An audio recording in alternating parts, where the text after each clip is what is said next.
With John Madden on a perfectly delightful day in Chicago. It's unbelievably warm, and as a matter of fact, these are two teams. 3 weeks ago, they were both undefeated. Now they're both struggling a little bit. Let's talk about the Rams first, John. What happened to them, you think?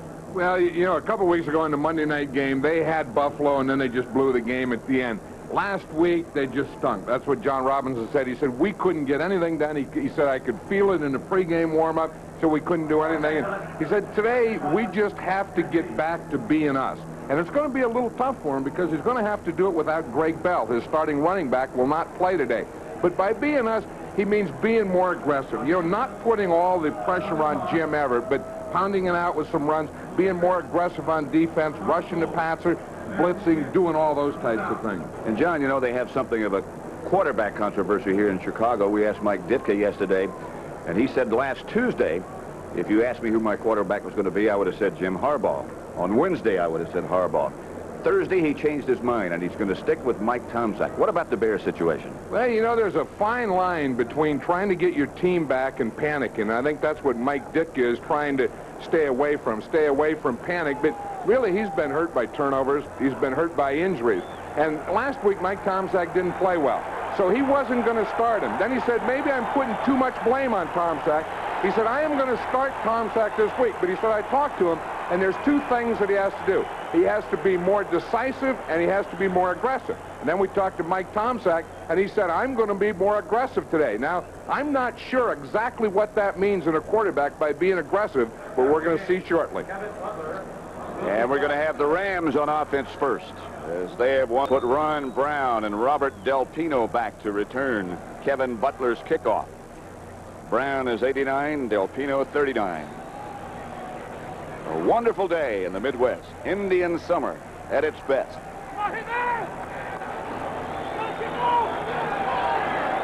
You know, John, somehow you just get a more comfortable feeling here at Soldier Field now that it's natural grass. Tell you, I don't think you can beat this.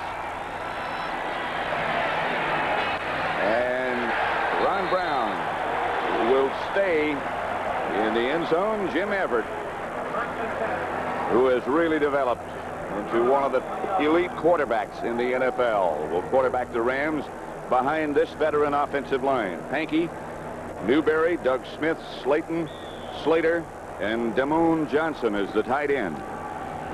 Behind Everett, Gaston Green will open instead of Greg Bell. Buford McGee with him. Henry Ellard and Willie Flipper Anderson. The wide receivers, they're both to the left side.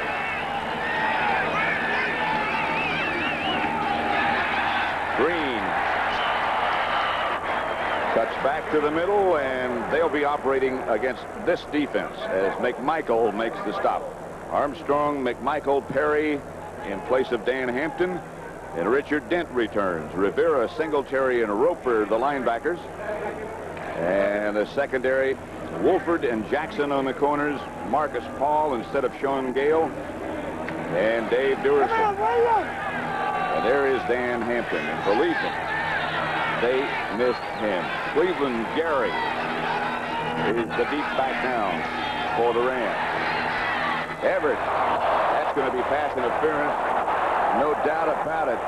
Intended for Ellard. Donnell Wolford just hooked him. Well, I think it looked like Ellard started to run by Wolford, and he just grabbed him.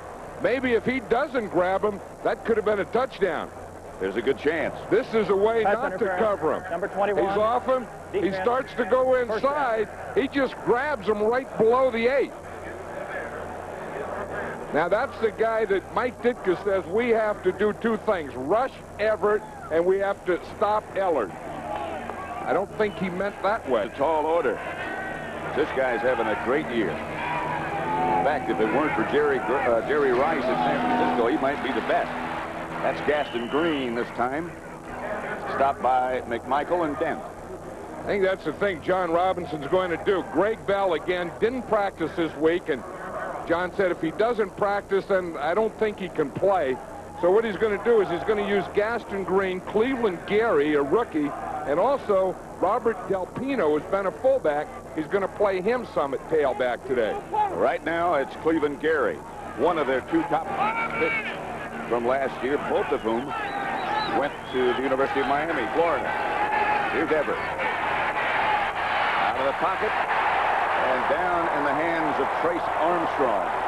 Another of the Bears who's been playing hurt. He's got a bad left ankle. Loss of 1. And of course, he was the Bears' first-round draft choice, and these are guys that, these first-round draft choices, it's getting tough. It seems like they don't come to camp anymore. They miss training camp, then the season starts, and they have to learn on the run. And they really don't get ready until 5 or 6 weeks deep into the season. Yeah, I don't think there's a lineman that was drafted in the first round in the NFL that's worth a darn in his first year. Ellard was the move man from outside, and the throw is behind him, intended for him. Or Holohan, I'm not sure which. I would bet it was probably intended for Pete Holohan, because on that 3rd and 5, that's Everett's favorite receiver. Mark Green is back deep for the Bears, and Dale Hatcher will punt. That's a good one. The Bears get a bit of a break as it bounces into the end zone, and they'll operate from their own 20. 53-yard punt. So the Bears will get their first possession as we're in the opening minutes of the game from Soldier Field.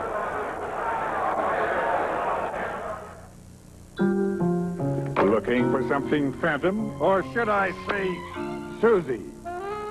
Why? Well, because Coors Light won't slow you down. Cupper. Well, now everyone can enjoy Coors Light this Halloween. Can I buy you one? Not now, thanks. I'm driving. Kill, enter the Coors Light $100,000 Phantom of the Fridge sweepstakes. It's Susie. Visit the Coors Light Halloween display for clues. Forget the clues. It's Susie. GM is bigger, Ford is richer, but neither of them beats Chrysler when it comes to satisfying the customer.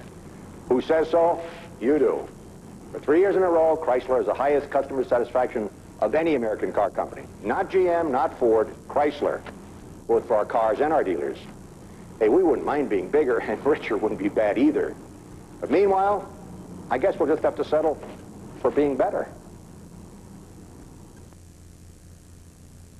If you want to be the best, you got to continually set goals. First class ticket to L.A. You drink, sir? Thank you very much. And once you meet those goals, you've got to set new ones.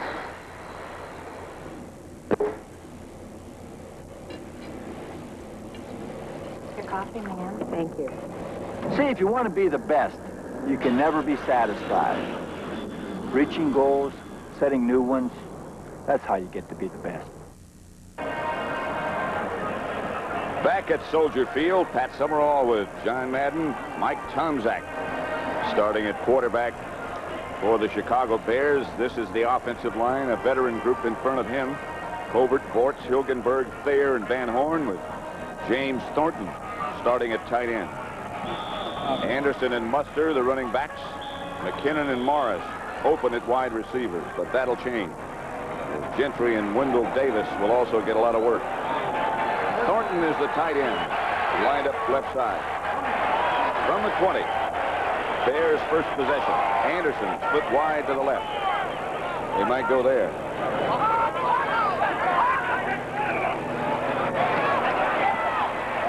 They go the other way. And behind the run, Morris is Tomczak. The public in Chicago is unhappy with the quarterback situation. I think it's important that he gets off to a good start. The defense, Doug Reed, Alvin Wright, Mike Pyle up front. Green, Owens, Stams, and Wilcher start at linebacker. Ray and Irvin, the cornerbacks. Newsom and Stewart, the safeties. Where they go with more backs. Morris, wide right. McKinnon, wide left. And he goes in motion for a little while.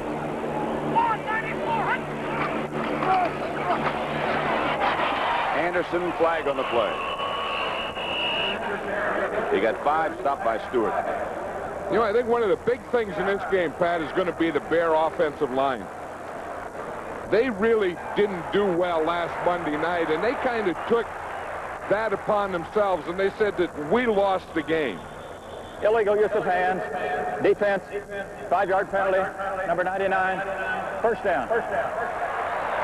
That's Alvin Wright, the nose tackle. He was going against Jay Hilgenberg. That's a pretty good matchup in there because this Alvin Wright isn't a bad nose tackle. He's very good against the run. He's a big guy, and Hilgenberg is going to have his hands full blocking him.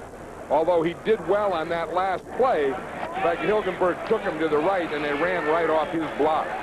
With the penalty, it's a first down Bears. Reed, Wright, and Field are the 3 down linemen.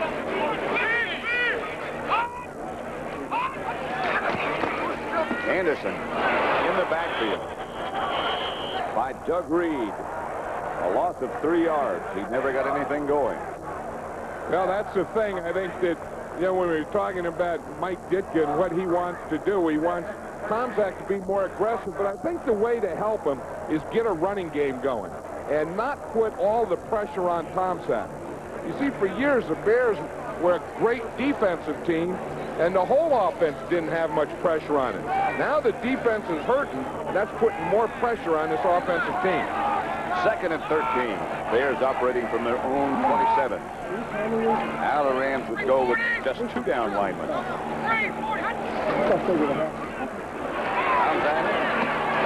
Outside of Morris.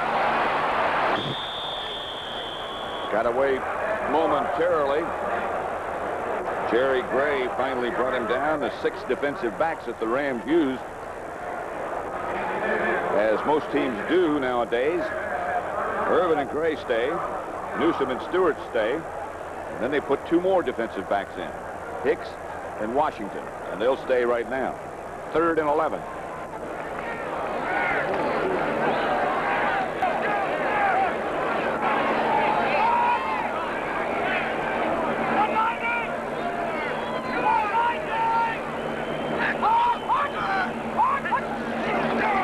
Tomczak out of the spread. Has to come out. Does come out.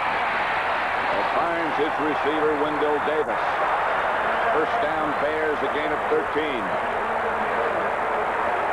Let me show you here. I think this could be what Mike Ditka was talking about, being more aggressive. If you sit there, you don't see anything. Look, that whole thing goes to the right. Move out to the left, find something out there, and then reload and throw again. I think that last week, maybe he was just sitting in that pocket, letting it collapse on him. This time he felt the pocket collapsing on him, saw that they didn't have any containment, so he was able to move out to the left and buy some more time. And it makes it 1st and 10 Bears at their own 42.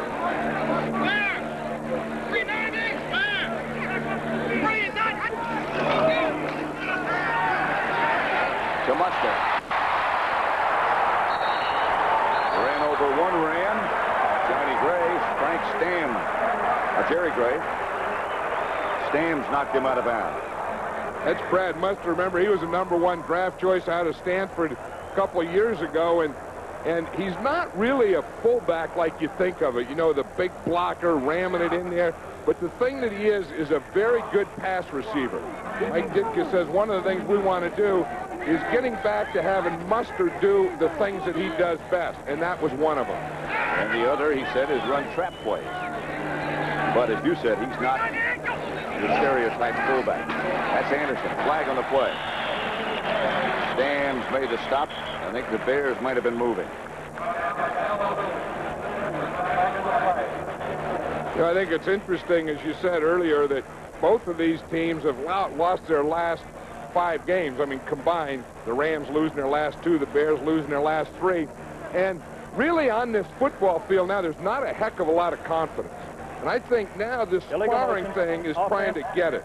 Number 86, 2nd down. You even noticing the crowd here, Pat, it seems like it's quiet, like, okay, we're the Bears. We've lost 3 in a row. What's going to happen today already? And I think they're just sitting here waiting for something to happen. 2nd down, about 6. There's a pall over this crowd. Yes. And it's too good a day, too ideal a day, particularly this time of year for a pall. McKinnon on the move. Rams going blitz. Buster gets the carry and struggles for about a yard. Frank Stams again is the first Ram to arrive. That's the play that you were talking about, that they want to run Muster on that trap. The only thing is, it was a pretty good idea against a bad defense because the Rams were up in that gap. Watch where they're going to blitz. They're going to fill those gaps right between the center and the guard. You see here, it doesn't look like it. Now watch what happens. Just before the ball snaps, they jump into those gaps. So they're trying to run into gaps that are filled along the line. And all of a sudden, Rams appear. That's McKinnon again, moving. Rams are offside. Tomczak gets rid of it. Incomplete. In the direction of Gentry. Kevin Green, I think, jumped offside. Say either that or he really got a good jump on the ball. He was halfway in the backfield, I think, before the ball was snapped. That had to be unless a bear moved, but that was against Kevin Green. That's the way to get there. Way to get there is just leave a little earlier. Number 91, defense, 5-yard penalty, 3rd down. That's not even encroachment. Here he is. Watch, you can boom here. He comes all the way back into here before the ball snaps. Watch, he's there. He got about 3 steps. He ought to beat him. One thing they shouldn't let him do, if he does jump like that, they shouldn't be able to hit the quarterback. And again, that violation, that penalty against the Rams gives the Bears a 1st down. That's the 2nd time it's happened on this drive. And it moves the ball into Ram territory at their 48, 1st and 10 Bears. Mike Tomczak, the quarterback.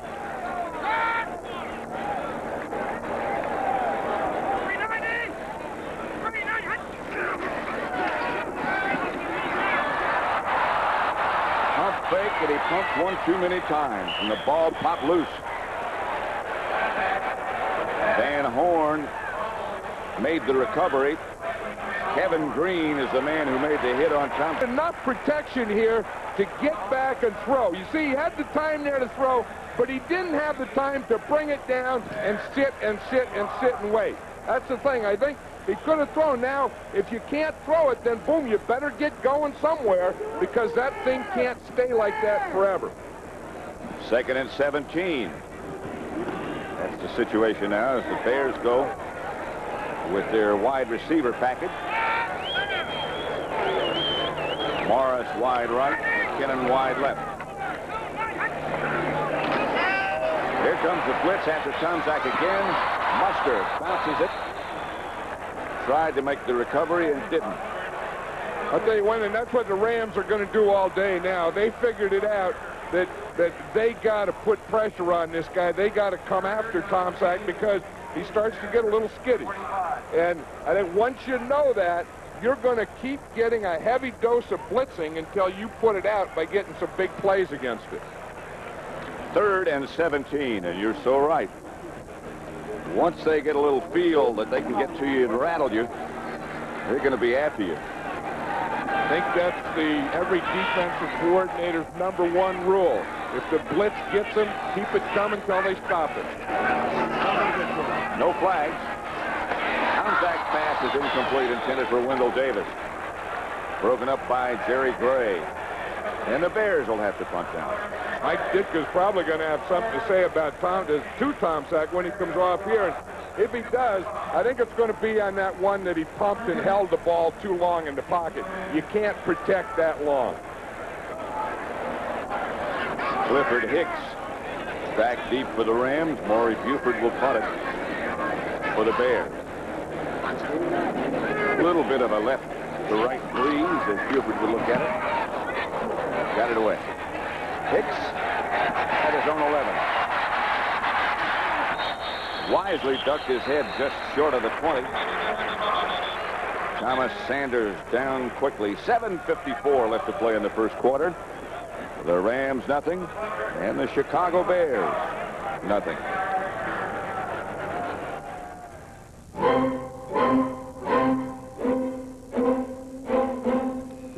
Some people see, at Braun, we see it as something you do for a lifetime, and we think you should make the best of it.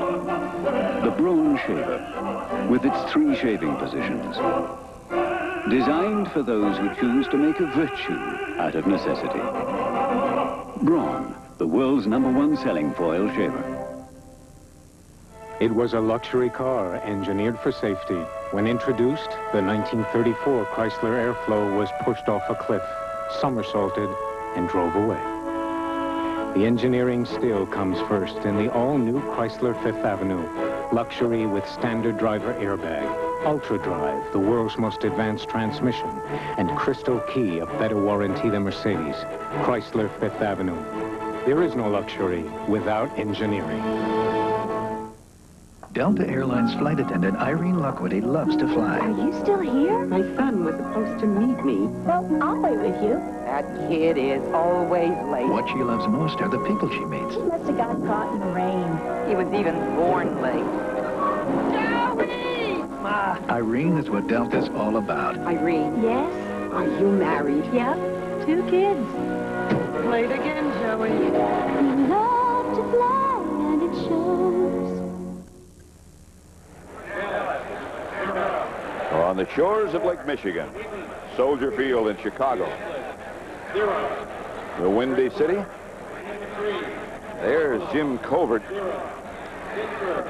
Our guess would be just a guess. We don't know what's wrong with him. It looks like his left ankle. They were working on his ankle down on the sideline. He came over, went right to the bench, and the trainer started working on him. But you say now it looks like he's better. He's walking off. In fact, maybe he's not better. I think he's walking into the locker room now. That's not a good sign.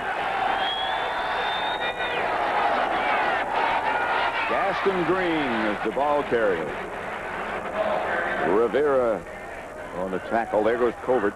Headed back to the Bear locker room. Right ankle, now it would appear. Yeah, Jim Covert is one of the best offensive linemen in the league, and he's had a serious back problem, and the Bears really missed him. I mean, he wasn't at his top of his game last year. I talked to him last time we did a game here, and he said that last like he's back this year. They're going to x-ray his right ankle. That's why he's headed to the locker room. Richard Dent all over Gaston Green before he gets back to the line of scrimmage.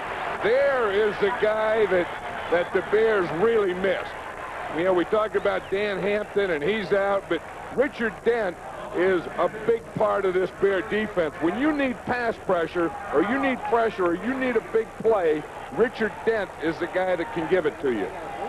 And he's one of those guys, like we were talking about the blitz before. Once he gets going, if he gets up ahead of steam, it just gets more steam in the engine. He just gets better and better. And he said yesterday he was really fired up for this game. He said, we need a win here like a hog needs slop. Everett back in the pocket. Pass is incomplete. Intended for Holohan. Broken up by Duerson. And the Rams will have to punt it. Both of these offenses are playing very, very cautious. Well, as you said in your opening comments, John Robinson, the Ram coach, said we got to go back to being us. And so far, they haven't been us. Green deep for the Bears. Hatcher back to punt it. Not his best. Flag on the play. On the sideline. 34-yard punt by Hatcher. And again, a penalty marker down, and Ditka's on the field. I know it, and the penalty flag was thrown right in front of Ditka. He's yelling there at Kozlowski. I think they probably held the cover guy out of bounds, because Glenn Kozlowski was right there. And that was the guy that started putting his hands on his hip like he didn't do it, and that's the guy that Ditka started yelling at. Notice the hair on the back of Ditka's neck. It started to curl up a little bit. Yeah, I know it. That happens when you get mad. There's Kozlowski now. He's telling him he didn't do it. Personal foul, number 88, defense, unnecessary roughness, hit out of bounds, first down. That's exactly what it was. The cover guy was coming up the field, got pushed or knocked out of bounds. Kozlowski hit him right in front of Ditka. To the curve, right in front of Ditka.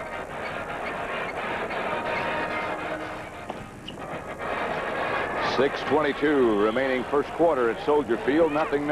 That's the situation so far. Neither team able to manufacture much on offense. Both cautious. Yeah, especially when the Rams have Jim Everett at quarterback and all those pass receivers are -1 passing. That's Gentry in motion, and the pitch is back to Anderson. And he might have gotten 2 yards. You know, Anderson's one of those guys, though, that if you just keep running him, he's capable of running 50 or 60 yards on a play. And this guy, I think, is one of the best running backs in the league. And I think that you just can't pick and say, if something doesn't go early, we'll stop running him. I think he's a guy, you keep running him, you keep working him, and boom, he's going to pop something in there for you. He's one of those guys, if you say, who just looks like it's inevitable that he's going to explode for something. You know what I like about him? He has, like his eyes are always kind of bright. He has a spring in his leg.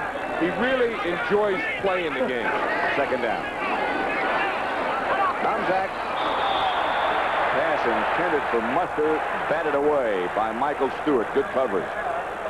Good play. I tell you, that'll frustrate a quarterback, though. Tomczak threw that ball pretty well, throwing it out there to his left, and it looks like Mustard just waited a little long and caught it too close to his body. That's not a bad throw out there. Pretty good protection. Looks like the ball is right there in his hands. It was knocked out. You're right. Good play. You know, and that's Michael Stewart, who is more of a run guy for the Rams than he is a pass defensive guy. In fact, as you see on passing down, they take Stewart out. John Robinson said, if they're going to pass, I want Stewart standing next to me. Here's Tomczak. Flushed out of the pocket, just does get rid of it. Threw it in the direction of Anderson. Alvin Wright. That's where it hurt not having Jim Covert. Watch what happens, Pat. Here's where it comes. Here's the pass pressure here. He comes in here, boom, he makes the inside and goes in the inside move. Watch, that's Chris Dyko. Now watch what happened on the inside. You see he sets up here.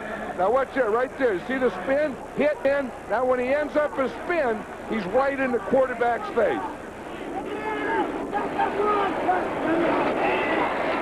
Buford's punt to Clifford Hicks. Good kick. Back to the 16. Away from one. A good block. Away from another. But good coverage by the Bears. Capozzo knocked him out of bounds. 53-yard punt.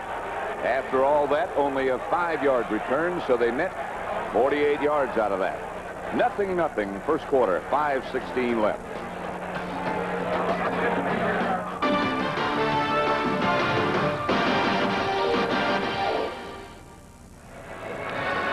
Let's watch that block again by Richard Brown. We see him here on the click. Now, the thing is, your head has to be in front. Now, watch him right there. We'll stop it right here. You see, right here, his head is in front. Now, anything that happens after that, that makes it a legal block. You come here, boom, the head's in front. Okay, that's legal. That was a good block, and that was a block that sprung him. And yet, after all that, it was only a 5-yard return. You know, it's such a fine line between the head being behind and the head being in front on full movement. Everett to Del Pino. Right now for an NFL update, let's go back to New York. And here's Brent Musburger.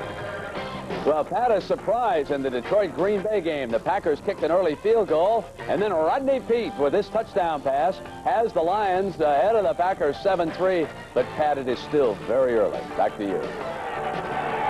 And it's very early here as well. 0-0 at Soldier Field between the Rams and the Bears.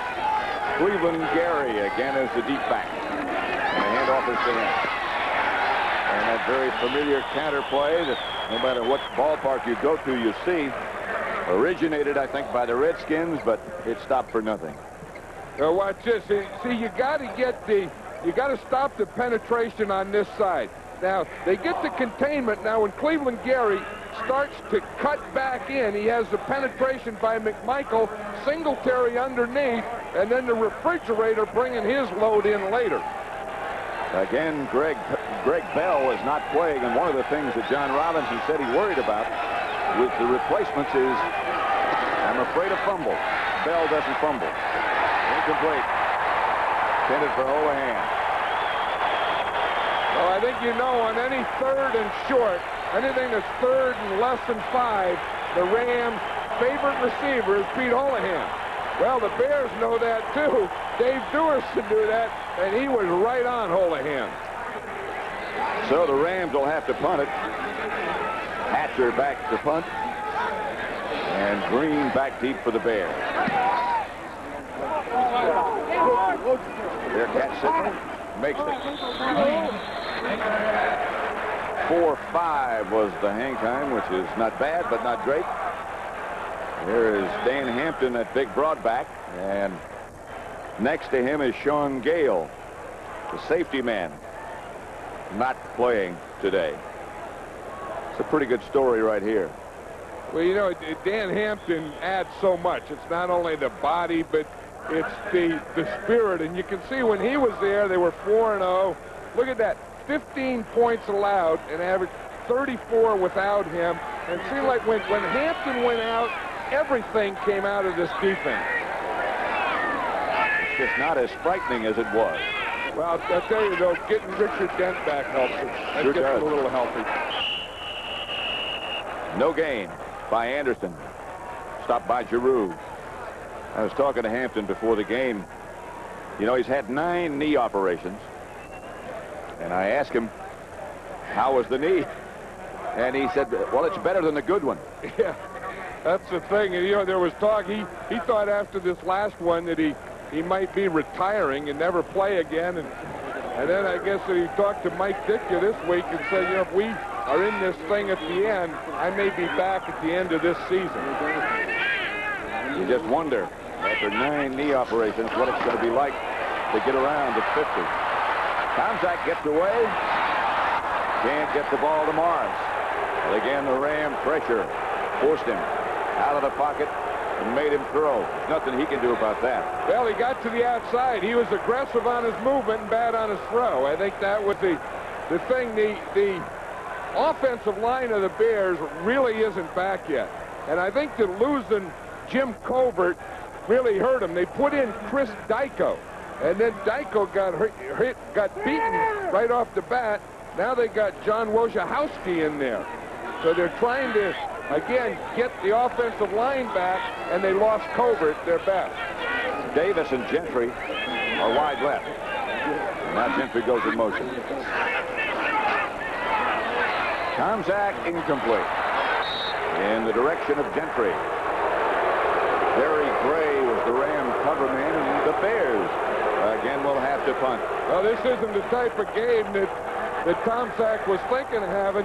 You see, he's having some pressure, but he still got rid of the ball and just didn't get it out there for a completion.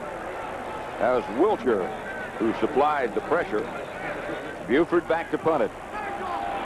I think that's the plan the Rams have, is you may not get there, you may not sack him, but let's just keep knocking him down every play, and he'll get a little jumpy.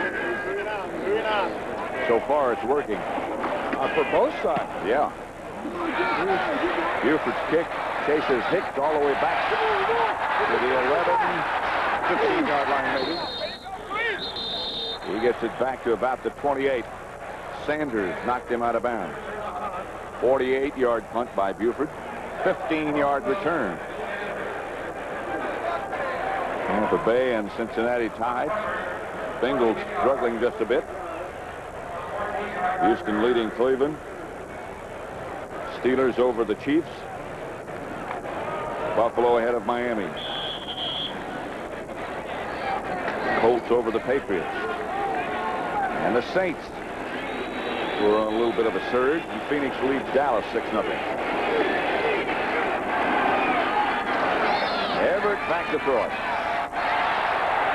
Got a man. Got him open. Henry Ellard. Into Bear country.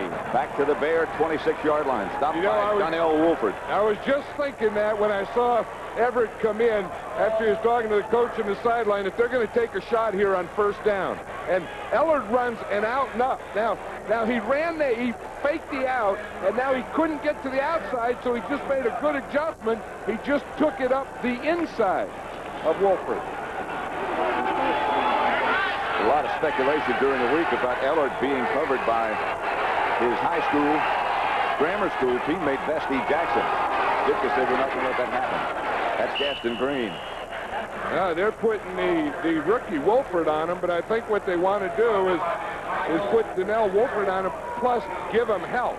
because Ellard came into this game having caught 46 passes. So if you're thinking of the passing game, that's the guy you have to stop. And Mike Ditka knew it yesterday.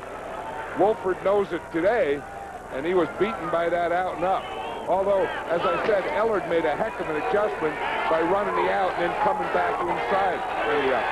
Second and 7. Balls at the Bear 24. No score yet. Cleveland Gary is the running back, and he hits over the left side for a pickup of 3. Stopped by Singletary and Wolford. I think this is the type of football John Robinson was talking about, Ram football now on this drive. That you don't rely on that big one. You don't rely on Everett having to throw it, but you have mixture. When it's there, boom, on first down, when you're not pressured, you go for it. Then you come back and you get back in control when you control passing game and running game. Buford McGee is the lone back behind Everett's 3rd and 4.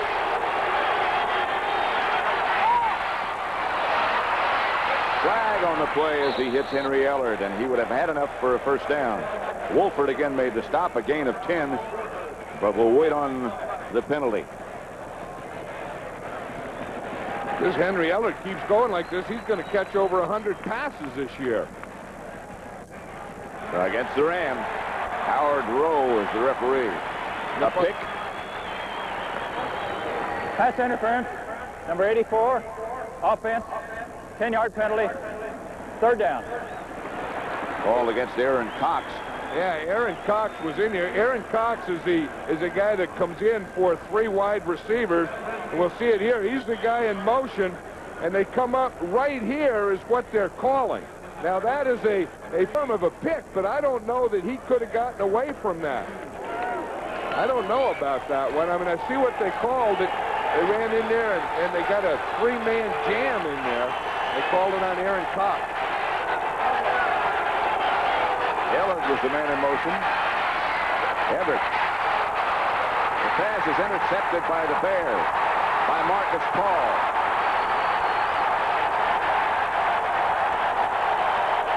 Everett made the stop. A 20-yard return, and the Bears take over. The first any sort of offensive thrust by either team. And the interception gives it back to the Bears. Yeah, the one thing the Rams wanted to do was move Ellard around. They moved Ellard around. Marcus Paul get back there getting his first interception. In fact, he's a rookie. This is his first starting back there for Sean Gale. He said he would like to play a game where no one knows that Sean Gale isn't there. He would like to play exactly like Sean Gale. That's a pretty good start. 4 seconds remain. One more play in the opening quarter.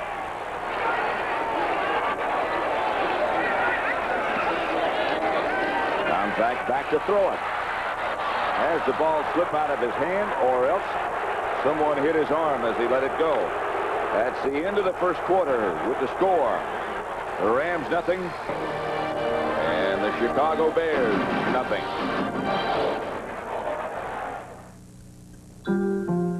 Looking for something phantom, or should I say, Susie? Why? Well, because Coors Light won't slow you down. Cupper. Well, now everyone can enjoy Coors Light this Halloween. Can I buy you one? Not now, thanks. I'm driving. You can still enter the Coors Light $100,000 Phantom of the Fridge sweepstakes. It's Susie. Visit the Coors Light Halloween display for clues. Forget the clues. It's Susie. GM is bigger, Ford is richer, but neither of them beats Chrysler when it comes to satisfying the customer. Who says so? You do. For 3 years in a row, Chrysler has the highest customer satisfaction of any American car company. Not GM, not Ford, Chrysler, both for our cars and our dealers.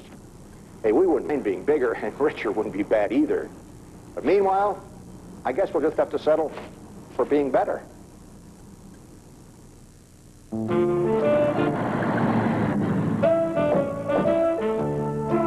Guess what? I don't have the keys. I don't have them either. The side door. The gleam of a brass chandelier. Not open. The window. The embrace of a comfortable chair. The 100 other details that make an Ethan Allen house so nice to come home to. If you ever get home. Maybe the garage. Yeah. Right now, there's a sale at your Ethan Allen Gallery. CBS Sports coverage of the National Football League is sponsored by Chrysler, where we still believe there is no luxury without engineering. Braun electric shavers, it's through superior design that superior performance can be achieved. And by Coors Light, pure brewed in the Rockies, the Silver Bullet won't slow you down. It's the right beer now. Back at Soldier Field, Pat Summerall, John Madden.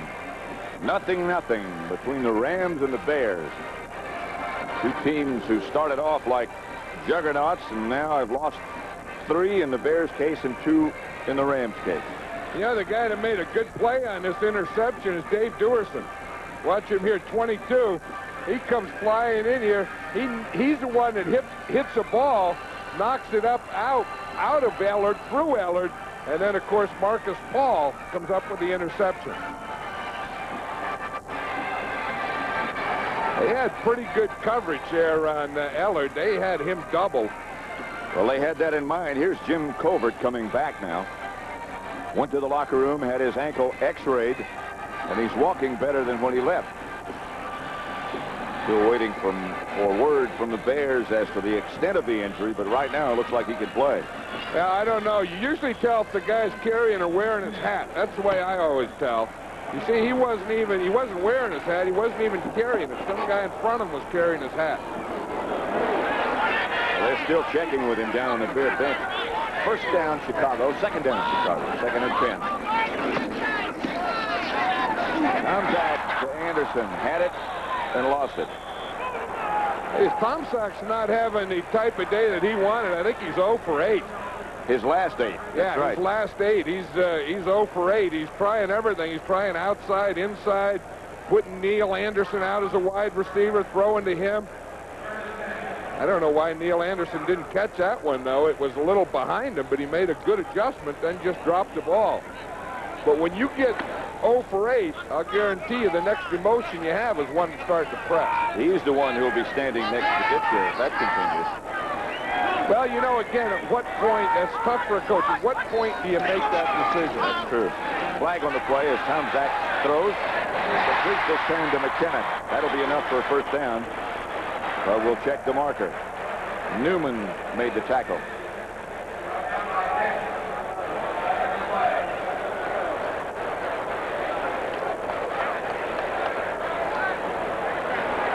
Well, it's against the Bears, so they said Tomczak was 0 for 8, and he finally went 1 for 9, but that'll be brought back because of a penalty.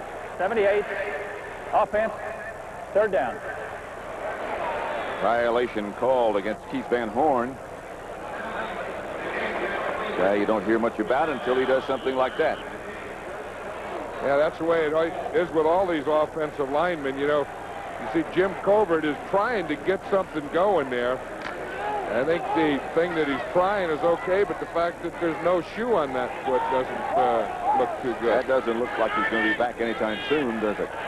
No, that and a hat. No shoe and no hat means you're not going to play. That's a pretty good sign. Tomczak going deep. Diving attempt by Wendell Davis, and he almost made a spectacular catch.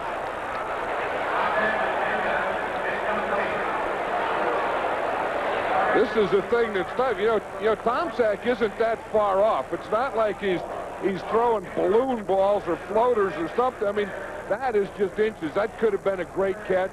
He completed one before, and there's a penalty, although statistically, I mean, the wheels are falling off for him. So Buford will have to punt in the direction of Clifford Hicks for the Rams.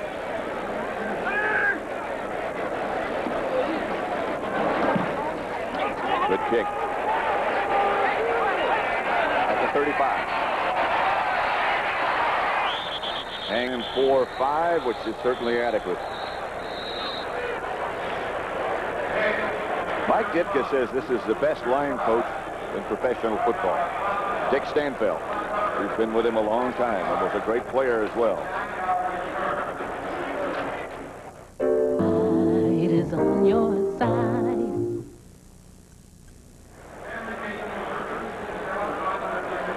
Just a compare, John, the quarterbacks, I think both of them look a little tentative. Well, I think so. I think both quarterbacks are tentative. I think both teams are. I know that the defenses of both teams wanted to go after the other team's quarterback. They've done that successfully. The Bears only have 6 yards rushing. They haven't completed a pass in 9, and I have never seen a crowd like this today, Pat. I've never seen a crowd like this. Especially not here. Not here. And it's just like they're just sitting here waiting for something to happen. And they don't know whether to start rooting or start booing. Well, one or the other is going to start pretty soon. Here's Everett back in the pocket. Has Henry Ellers. Out of bounds, first down. 11-yard gain. Knocked out by Wolford. There's Greg Bell. Now, I don't know if Greg Bell thought he was going to play. He was out here yesterday.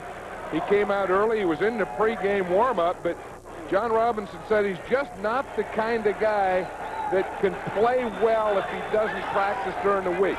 He didn't practice all week, so Robinson said yesterday, the heck with it, he's not playing today. Del Pino, who is now the fullback, gets the carry, stopped by Singletary and Mcmichael. Greg Bell has had a number of minor nicks, injuries, and John Robinson just felt, hey, if he can't work out, he can't practice, I'm not going to use him. And he still has 609 yards. I mean, he's going to be back there. He thinks by giving him this week off, he can get healthy and then come back. He's averaging 4.5 yards a carry, so he's having a productive first half of the year. Second down and 7. And Del Pino gets to about the 41, a pickup of only 1. Singletary and Roper on the stop. Who we're seeing now with this Ram offense are not sure who should be running for Greg Bell. They had Gaston Green do it. They had Cleveland Gary do it. As we said earlier, that last play was Robert Del Pino, who's usually a fullback and a pass receiver, running a tailback play. Make it 3rd and 7. The eyes of Singletary. Everett, intended for Holohan, almost picked off by Singletary. Mike Ditka said yesterday, maybe we're giving Singletary too much to do. Well, I think Richard Dent getting back really helped that. In fact, Richard Dent was the guy that hit Jim Everett just after he threw it. Then he started following him off the field and pointing at him. Richard Dent is a fired-up player today. Should have punted. Sky-high kick. The Rams going to try to down it. Almost did at about the 1. But it bounds into the end zone. That was up there for over 5 seconds. Up over the lights on top of the stadium by Hatcher. 0-0. We're in the second quarter. Almost unbelievable weather in Chicago and the entire Midwest. Temperature was 81 degrees day before yesterday. Soldier Field bathed in sunshine today, and a lot going on. Chicago Marathon run earlier today. Henry Ellard being retaped over on the Rams bench. Muster and Sanders are now the running backs for the Bears. Flag on the play. No gain for Sanders. Hey, this Ram defense sure plays the run well. You know, when they're on, they just have all the gaps taken care of, and they just surround the run. Although there's going to be a penalty against them, but they get a lot of white jerseys around the ball. 93, defense, 5 yards, first down. As Doug Reed, who jumped average yards per play, take out that long completion from Everett to Ellard, and the Ram average would only be 2.2. That's Fritz Shermer down there talking to the offensive line back there is what they're doing. They're telling them, how they have to get their protection for Jim Everett. 1st and 5. Tomczak. And again, the Rams. I mean, you look at that defense, John. They're not enough. Glamour names are not there. But when a gap appears, all of a sudden a Ram appears. Yeah, that's the thing, and I think they wanted to get back to a simple one. You see Frank Stamms there, number 50. He's a rookie playing on the inside, and I think they were doing too many things. And he said, when you got a rookie, what John Robinson wanted to do this week, let's go back to something solid. Let's go back to fundamental and play off of that instead of giving him too many things to think about. And I think so far it's a pretty good defensive plan. 2nd and 5. Tomczak. Incomplete. Mix-up in patterns, or certainly it appeared to be so, intended or in the direction of James Thornton. I think it looks like Jerry Gray just ran into him. That was a big collision out there. You see Tomczak has 10 consecutive incompletions, but we do remember he did have one that was brought back by a penalty, but that wasn't the type of positive thing and thinking that Tomczak had yesterday, or the thinking that Ditka was having for Tomczak yesterday. And it brings up a 3rd and 5. Nothing the score in the first half with 11:25 remaining. Neil Anderson back with Tomczak. McKinnon is the move man this time. And the handoff is to Anderson with some room. First down. James Washington knocked him out of bounds after a gain of 7. That's all you need for these Chicago fans is a first down. They'll give them a standing ovation. That's the second cheer of the day. They're just looking for something to yell about. I don't know. You know, this is one of those games, this first half, and you look at those stats and you see that the defenses are really controlling it. And you don't know whether you're watching a great defensive battle or a boring football game. It's like everybody's in a luxury box. Looking at the game through glass. Yeah. Like those people there, they don't know. They're eating celery or something. That's the most noise of today. Pass was intended again for Thornton. Frank Stamms was the defender. He thinks he got an interception. That's good. I like a rookie back there. Boom, he gets up in there, fills the tackle, gets back in the next play, almost intercepts it. This guy has some emotion in him. Rookie out of Notre Dame. Watch him here. The ball probably hits the ground. Watch him here. You see Stamms come in there. Now, if you just keep going, you're going to see the ball hit the ground. Right there. The ball hit the ground, and then his stomach on top of it. He doesn't know that. Oh, well, stomach ought to be. He darn near popped the ball. You see the ball darn near went flat. The ball's got a new commissioner's name on it. This is McKinnon on the reverse, and he's got a little bit of room for a while, but Anthony Newman knocks him down after a pickup of 3. I think what the Bears are trying to do again is take a little pressure off Mike Tomczak by the play calling.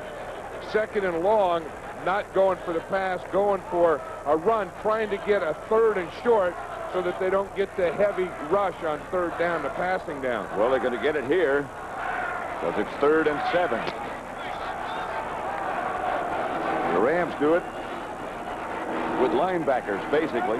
Tomczak's going through a drought.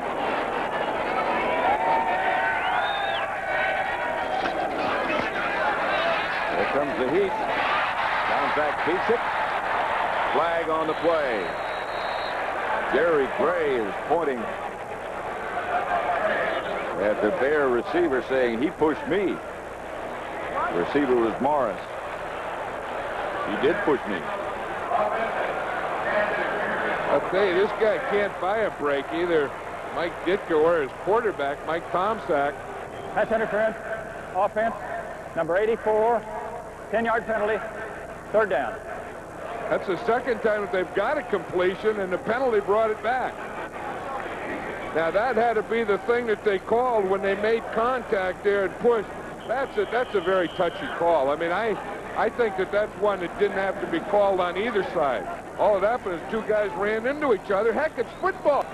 Man, let them go. We're in Chicago, Soldier Field, black and blue division. What the heck, 2 guys run into each other? It's a penalty? On real grass. Yeah, on real grass. 3rd and 17. Kozlowski and Gentry split wide to the right. Tomczak looking in that direction. Pass is complete to McKinnon. And he is hit immediately by James Washington.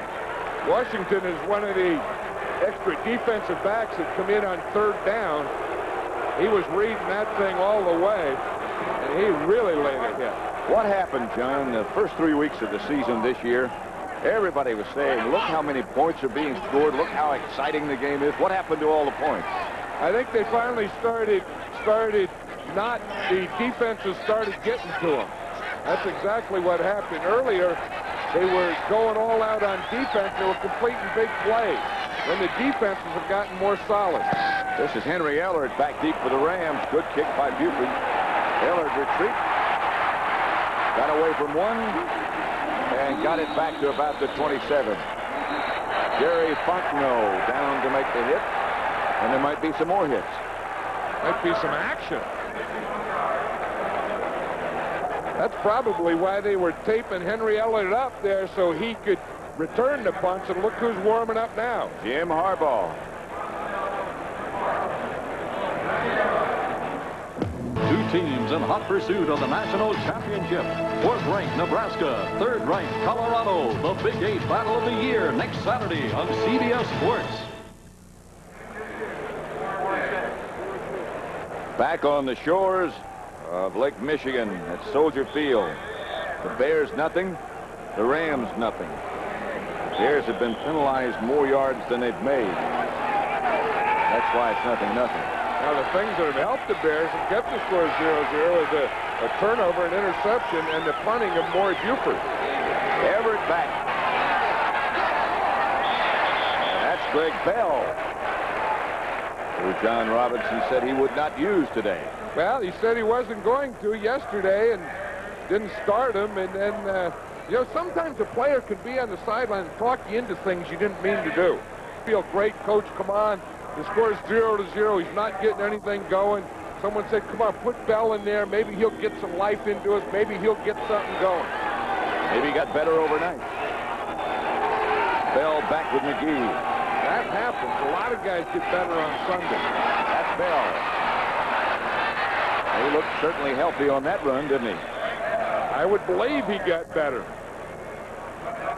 You know, sometimes that does wake a guy up a little, too. You know, I mean, he's been going along, like I said, he's gained over 600 yards this year, 4.5 carry, and then you don't start him, and then he gets a little pumped up, the action's out there, and he says, let me have a little bit of this, and he goes in there, and he's running like Greg Bell. I mean, he has that quickness and that power. And this is what John Robinson loves to do. You know, that's the thing. John Robinson, I don't care what they think, is a running coach. He believes in the run. Ernie Zampese, his offensive coordinator, he believes in the pass. So when John says we got to get back to Ram football, I think he means more what we just saw there. What I think I can teach. Yeah.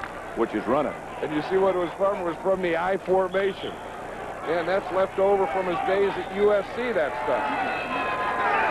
And from before that, when you and he worked together. Yeah, he loved that I formation. Here he is in it again. Bell. This time, Mcmichael is there after a gain of 2.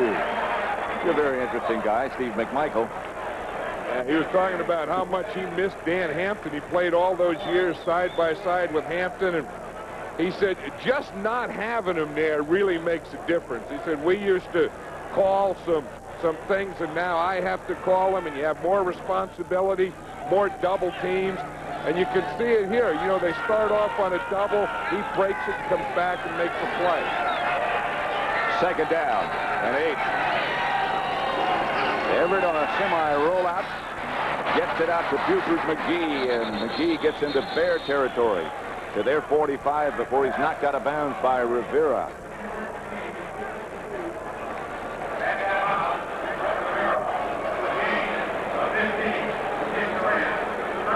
That run by Bell and that pass right there, and the long pass to Ellard. That's been the offense in the first half. Yeah, and it's like the game hasn't started. It's like it's still part of the pregame warm-up or something. You know, they really is. The time last night. Maybe that threw everyone off. Maybe it threw these offenses off. The time changed that thing. Everett going for Ellard. Almost. Wolford was with him, but that could have been caught. That could have been a touchdown. The Bears must have a lot of confidence in Donnell Wolford because they want to stop Ellard. They were worried about Ellard, and they put him man for man on him wherever Ellard moves. Now watch, Ellard almost has the ball, and then he's going to kick it out of his hands. See as it comes down? Went through his hands. He had it dropped then, and then it was kicked by his right knee. That was a pretty good throw, though, by Jim Everett. Excellent. Del Pino and Bell behind Everett this time. Second down, and then handoff is to Bell. Bell inside the Bear 40. Stopped by Duerson. Picked up 6. Yeah, that's the time that you throw those things, is on first down. Watch Richard Dent here. He's a defensive end, and the Bears like to stand him up sometime because when he stands up, now he can stunt. And you see, that's exactly what he did. He almost caused a fumble there. But he stands up. Now, from a stand-up position, he can go to that outside, or he can loop back to the inside as he did. 3rd and 4. Everett. Rivera on a blitz. They chase him out of the pocket. He gets it to Bell. Bell breaks the tackle and will get a Ram first down. That's done on his own. He broke out of Singletary's grasp. Hey, Steve Mcmichael was right there on him, on Everett. He was pounding the ground thinking that he should have had him. And maybe that's pretty good psychology by John Robinson. You take a guy and he had a good start in the season, and then he really didn't play well. He started to slump. Remember, he popped off against the Buffalo Bills, said something about Smurless, and didn't gain much that time. Maybe you don't start him. And maybe that builds a little fire up under the guy again, because Greg Bell has a fire in him now. He got that first down on his own effort. We'll have another chance. Inside the 30, a pickup of perhaps 3. Stop. I'll tell you, there's nothing happier when you have ball control than a defensive guy. You see Kevin Green there? When they can stand over there and leave the offense out there, and these guys can get rested, get oxygen, get fresh like that, they love it. The best friend of a defense is a ball control offense. 2nd down and about 6. Everett again on that semi rollout. Pass is almost intercepted by Marcus Paul, and he was gone. Intended for Del Pino. If Marcus Paul could have held on to that one, he'd have been shaking hands in the end zone. That was a heck of a read. He was playing safety. He saw Del Pino, and he gets a good jump at it. And as you said, if he catches that ball, he is gone because there's not a Ram there. Watch him. He's at the top of the left-hand side of the screen. See the jump he gets on it? He got a perfect jump, real good coverage, and then, wow, he was up that sideline. And Ditka, after the pass, the interception was dropped. Took out a little revenge on the ball. Here's Everett. Ball's having a tough time. Everett, pass is incomplete. Over the head of Ellard. You know, both of these quarterbacks look like they're wishing the ball rather than throwing the ball. Looks like they're aiming it a little too much. It's going to be interesting now when the Bears get the ball back to see who their quarterback's going to be. Now, we've got Lansford in the game right now. And he'll be going from 45 yards away. Holohan holding. Trying to put some points on that scoreboard, which has been lonely.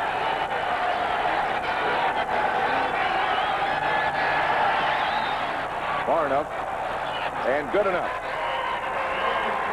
The Rams get the first points. 45-yard field goal by the barefoot kicker, Mike Lansford. You see John Robinson put his hands on his hip there. That's a measure of success, of satisfaction. That's kind of the way he wanted to do things. You know, he put Greg Bell in there, ran some things, I formation, pop, pop, pop down the field, and break open this score thing, get something started. Well, you look at that huddle on the sideline, and it's still Tomczak in with the offensive line group. Hey, Mike Ditka is starting that pace. He's been pacing up and down.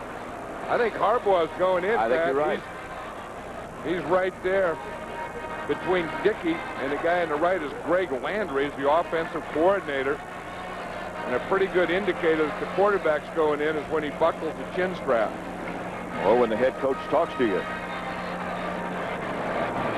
Yeah, and you know you haven't been in for a play yet when he talks to you calmly.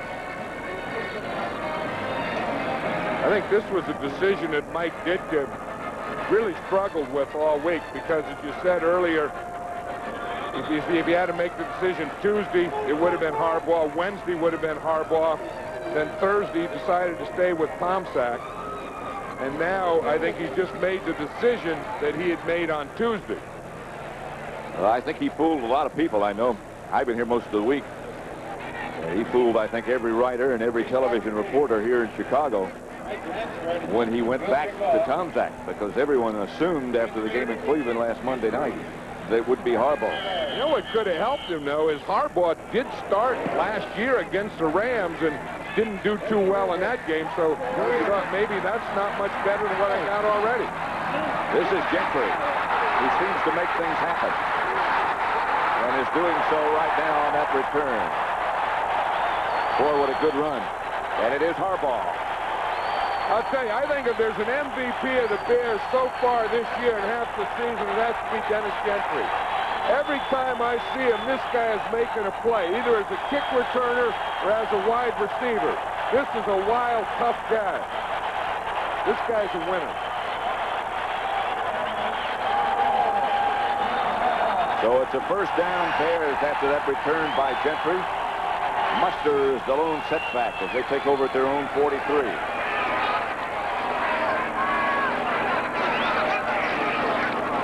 Muster.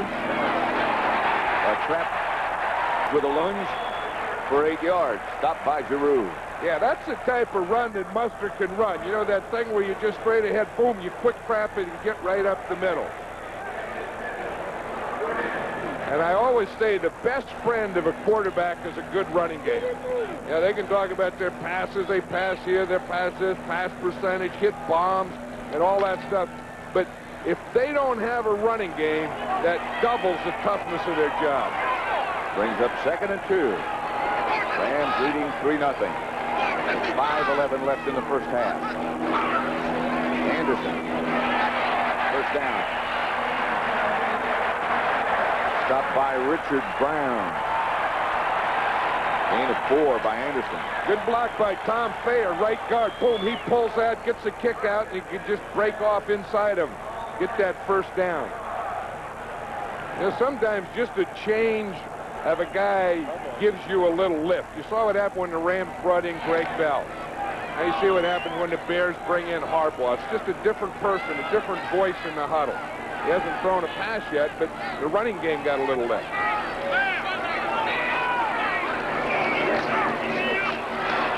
Back to Anderson. Newman came up quickly. Anderson looked like he ran into his own guy, Mark Bortz. Looked like Bortz was coming around there. Big old Bortz, he's 62, and Anderson ran right into him. Anderson, where'd this wall just come from? My own wall. Who built that thing in front of me? 2nd down and about 9.5.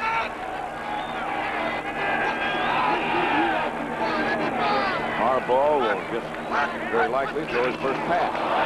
Flag on the play. The Rams jumped again. Harbaugh's hit. Ball's loose. Kevin Green's got it. Right hit him. But a flag on the play. I'll tell you, if it's not the Rams offside, that's going to be a touchdown. I mean, that is a touchdown. That's obvious. Hilgenberg very upset. They're saying, bring it back now. Well, everyone's pointing to the Rams that they were offside. I think the good indication the officials are still standing down here, so they're bringing it back. Offside against the Rams. But we're going to see the jump here. The motion comes across. Now, sometimes motion will bring offsides, but you see, it's a whole defensive line. It started up in the top, the middle, and the left all moved before the ball was snapped. Offside. Defense. 5-yard penalty. Second down. I think that's what happens when they all jump. They just call it offside defense, but that was kind of a rude awakening for Harbaugh. I don't care what happens when you get hit in the ear hole like that. They say, well, that doesn't count, but to him, he gets up shaking the cobwebs out. That's the third time the Rams have jumped off sides like that. That one really stung them. Second down. And 5. Don't worry about it. Off again. Here's Harbaugh, go through with it. And he does to Thornton. That'll be enough for a first down and more. 13-yard gain. It looked like that was against Kevin Green, again of the Rams, although the Rams were pointing to the Bears. But that's the other thing. When you change quarterbacks, the defense also gets used to a rhythm of a quarterback. They get in his rhythm. Now a new quarterback, it's a new voice and a different rhythm. Defense. Offside. Decline. First down. Bears decline the penalty. First down, Chicago at the Ram 27, a gain of 13. Maybe just Harbaugh's voice and change of the cadence is something that the Bears needed to lift this offense.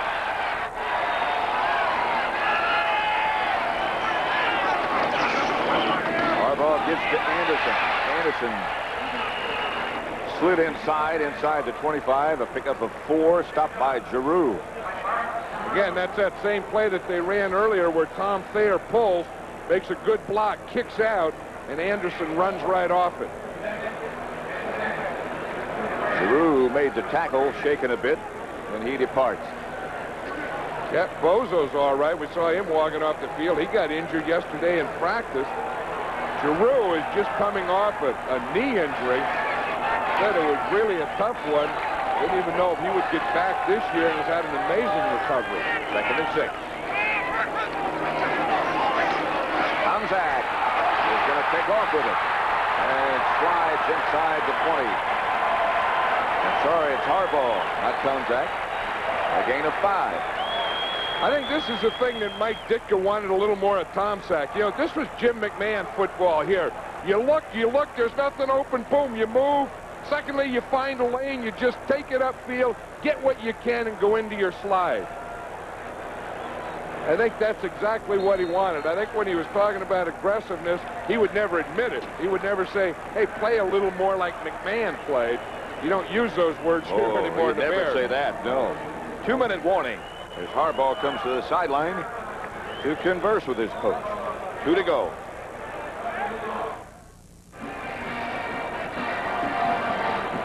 Next Saturday here on CBS, 2:30 Eastern Time, Nebraska at Colorado. The Huskers number 4, the Buffaloes number 3. The winner has the inside track to the Orange Bowl. Nebraska beat Iowa State yesterday, 49-17, and Colorado defeated Oklahoma. Come on, Alex. Ratings might change as of next week, and those two teams both will probably move up. Third down and short. About a yard.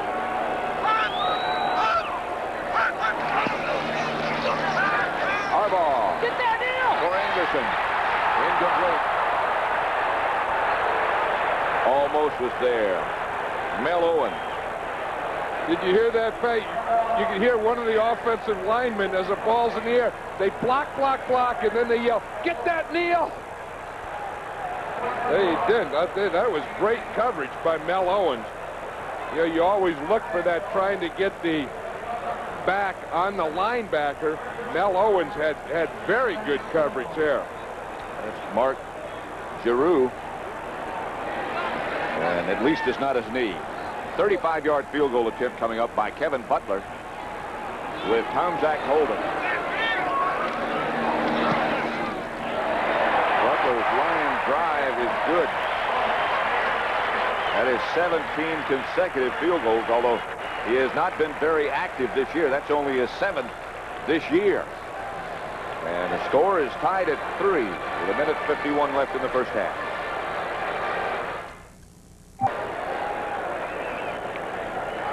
Coming up at the half, Brent Nerve with all the scores.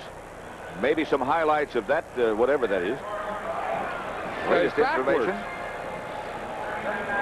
Also at the half, Dick Butkus will take a look at the grounded jets at the half, the NFL Today. We'll try to keep track of what happened to that person, windsurfer.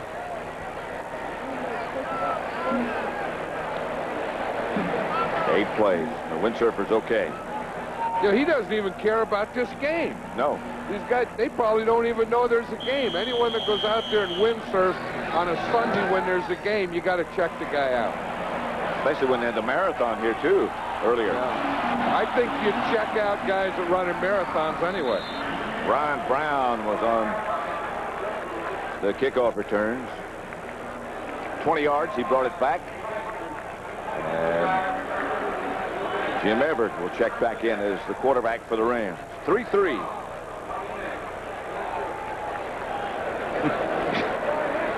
They can find that defense. I think, again, getting healthy. They got Richard Dent back, so that helps find a part of it. They're still going to miss Dan Hampton. It's a very neat banner, though. Yeah, it's too neat for someone talking about defense. You ought to spill some stuff on it. That's correct. That's Del Pino. Spinning close to a first down. Stopped by Tate. Go back over the years as the clock continues to run. No huddle for the Rams as they go in a hurry. Their ranks have gone down with their 3-game losing streak. Here's Everett. Quick pass to Eller. Another first down. Stinson made the stop, and again no huddle as they hustle back. 1:15 remain, first half. I know what everyone thinks when you have success in this. If you're a Ram fan, you say, why didn't they do this the whole game? Everett over the head of Willie Flipper Anderson, who was open. Well, there's a guy that he's going to have to get the ball to. John Robinson says this guy is an emerging star in this league. And I'll tell you why. He has great speed. He came in here with great speed. In fact, Jim Everett says he could be as fast as Ron Brown, who's an Olympic sprinter. And I think that they want to sometime get the ball to him. The owner and president of the Los Angeles Rams, Larry! George Frontiere. The last pass is almost complete to her. Bears coming on a blitz. Everett low to Eller. 58 seconds remain. 3-3 the score. Tell you, David Tate was there. Watch 49. He's going to come on a blitz. He's going to get there right now, right as Everett throws that ball. Hey, and Everett came down in that right arm and shoulder. Tate came from that backside and unloaded. He felt him coming. He just couldn't see him. Well, I think he felt the refrigerator, too, who was coming right at his feet. Came in about 350. Third down. Nothing there. Incomplete. See, that's the thing there. What Steve Mcmichael did, you never see on a stat. But he got in there. He got the pressure, and Everett couldn't step up. Just watch this, and just watch 76 come in here. And right at the end. Now watch Everett. He's going to see. Now he's going to go to step up. Now you see what happens there? Mcmichael is right at his feet. So that left foot, instead of coming up, had to go sideways. Hatcher's punt into the end zone. The Bears will take over with 44 seconds remaining. 53-yard kick by Hatcher. Harbaugh, the quarterback. That's Johnny Rowland, former outstanding running back in the NFL. Talking with the quarterback and the head coach Ditka. Now Mike Ditka's calling the plays now. Greg Landry calls the plays until Mike Ditka wants to. And I think Mike Ditka has taken over this game. Well, if you're the head coach, you can do that. You see, and he got the list in his left hand. It'd be interesting to see here at the end, you know, with the score 3-3, I would think he would just want to run the clock out, but with 4 wide receivers, he looks like he might want to take a shot. And the spread formation, Gentry comes back next to Harbaugh and takes the draw play for nothing. George Bethune made the stop, a pickup of perhaps a yard. Well, the fans aren't going to like that, but that's the type of thing. I think if it were easy to do against this defense, you would have done it. With only 30 seconds, believing you can move the ball down the field 80 yards, I don't believe that either. Same way, other way.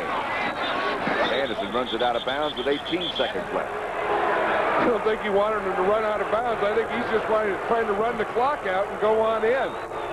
Now, what the Rams should do is take time out after this play. By Anderson losing yardage and stopping the clock, now that changes the whole thing. Now the Rams can get the ball back. So I'm sure John Robbins is saying, hey, after this play, let's get a timeout, go for a punt block, and we'll get another shot here before the half's over. And very quickly, Neil Anderson comes out of the game. Harbaugh comes to the sideline as the Rams do take a timeout. I think that's the thing that Dick is so upset about. He's looking over his shoulder there. I'm trying to run out the clock, and you run out of bounds on a loss. That's not what I'm looking for. No, because that changes the situation now. Now does he throw one and try and pick up the first down? I don't think so. I think he just runs another one. Then the Rams, they have to take the timeout quickly. Third down and 12 is the situation right now. Harbaugh and Ditka have... Oh, well, he didn't want him to get away. Well, you know, sometimes as a coach, you tell a guy something, and then you get another thought on your mind, and so you just grab him and pull him back to you. And I'm sure his last thought was, don't get out of bounds. Stay in bounds. Third and 12. Mark Green has replaced Anderson. Again, Harbaugh back in the spread formation.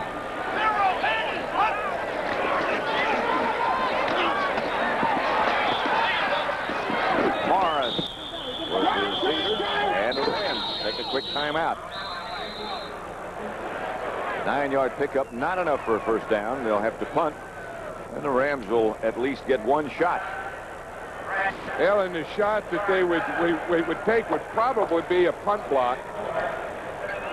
A punt block, a fair catch, and then that Hail Mary play. But by Neil Anderson running out of bounds, that made all this possible.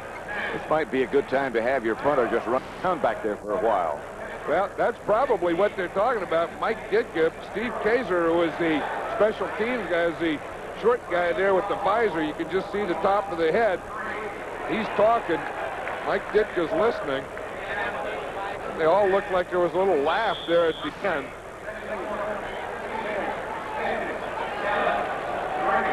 I don't know. That's a tough thing with 8 seconds to run around. You can do it, but when the whistle is blown, that's change of possession. It automatically stops the clock. And the Rams still have one more timeout.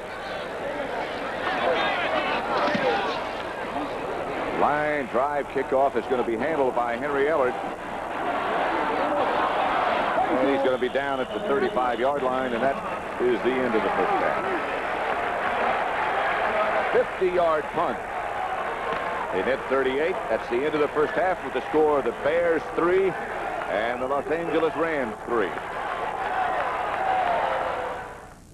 Dealer, have you driven a Ford? You look at the background of the city, and now at Lake Michigan. 3-3 the score. Pat Summerall with John Madden as we get ready to start the third quarter with Jim Harbaugh at quarterback for the Bears. He's 2 out of 3 for 22 yards. You know what this game needs, Pat, is a good rainstorm. I mean, I think of a big old boom, you know, just come and put some rain on here, and then we got some dirt and mud and guys slopping around and the stuff. It would help. Well, they had snow here last week, you know, 4 inches, in fact. I know. I mean, you know, Indian summer, it's too nice. It doesn't go. I think it's thrown everyone off their axis.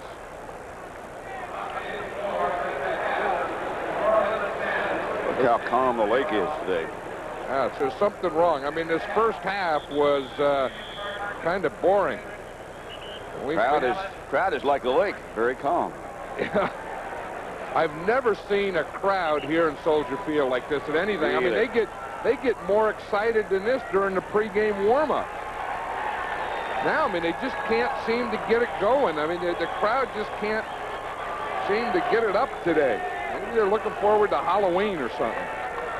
I still think it has something to do with the changing the clock last night. Well, that's part of it. And the other part of it, I think, is the fact that the Bears are 0-3 and they don't know whether they're going to come out of it or not, or whether they're ever going to score another touchdown or not. I think they're just waiting for something positive to happen offensively, really. Mike Lansford. There's a guy who's glad it's Indian summer. You walk around with one shoe off and one shoe on. You know, they must have a strong callus or something on the inside of that foot that they kick it with. Oh, look, it's red. Yeah, it would have to stay that way. Now, they can kick it there, but what would happen if you're running down and some big old tackle steps on it? I mean, that red wouldn't help it. You'd cry, I think. Well, you could just get that foot just nailed right into the ground, couldn't you? Especially in cold weather.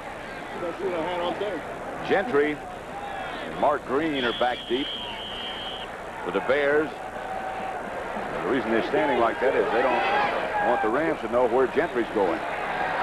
He's going to handle it about a yard deep in the end zone.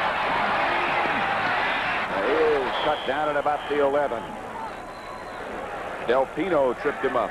This was last week in Chicago, 10 days ago. Yeah, that's what they need. And look at this. I mean, the lake, boom. I mean, stuff's coming. There's storming. There's waves. There's stuff. If that stuff was down there in the field instead of like this, then we'd have some excitement here. And today it's serene, right? Yeah, I mean, those two words, the Bears and serene, do not go together. 1st and 10 for the Bears with Harbaugh at quarterback from their own 11-yard line. Muster and Anderson behind him.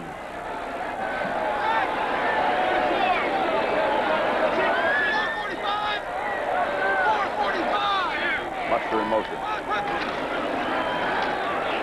Harbaugh back in the end zone and now out of it. Anderson out blocking for him. Harbaugh breaks one tackle and scampers for an aggressive first down, a gain of 11. That's what I think Mike Ditka would like. I think he would like a linebacker to play quarterback. You know, some old tough guy that, you know, just throwing and, you know, and leather flying and stuff like that. Because I want an aggressive quarterback. That's a tough thing to be, because I always thought when a quarterback gets too aggressive, they get too much blood pumping in their arm and they lose touch. That 11-yard dash by Harbaugh is the longest run for the Bears today. First down. DeBozo. Stopped by Frank Stams after a gain of 6. That's the thing that Mike Ditka was probably saying. Okay, Harbaugh, let's go in there and you get a run and throw one to Bozo. You know, the first down you run, you put your head down, you get a first down. Second down, throw a zipper in there to cap Bozo. By the way, just to bring you up to date on Covert, Jim Covert's situation, he could play, but that would only be in an emergency. Anderson split wide right this time.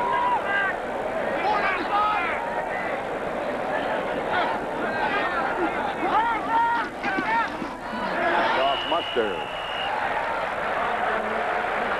4-yard bounce, and he might have gotten the first down. Well, that's that quick trap that they're trying to break in there to Muster, you know, where they're just the guard pull forward and they kick out and he hits it straight up the middle. Just watch the trap. You'll see what the trap is. You see the guard pull, boom, right there. That's a trap, and then you try and hit it up the middle right after that. Looks like Mustard stumbled into the hole. You can look here what they did. They left. They've had 36 yards center, 13.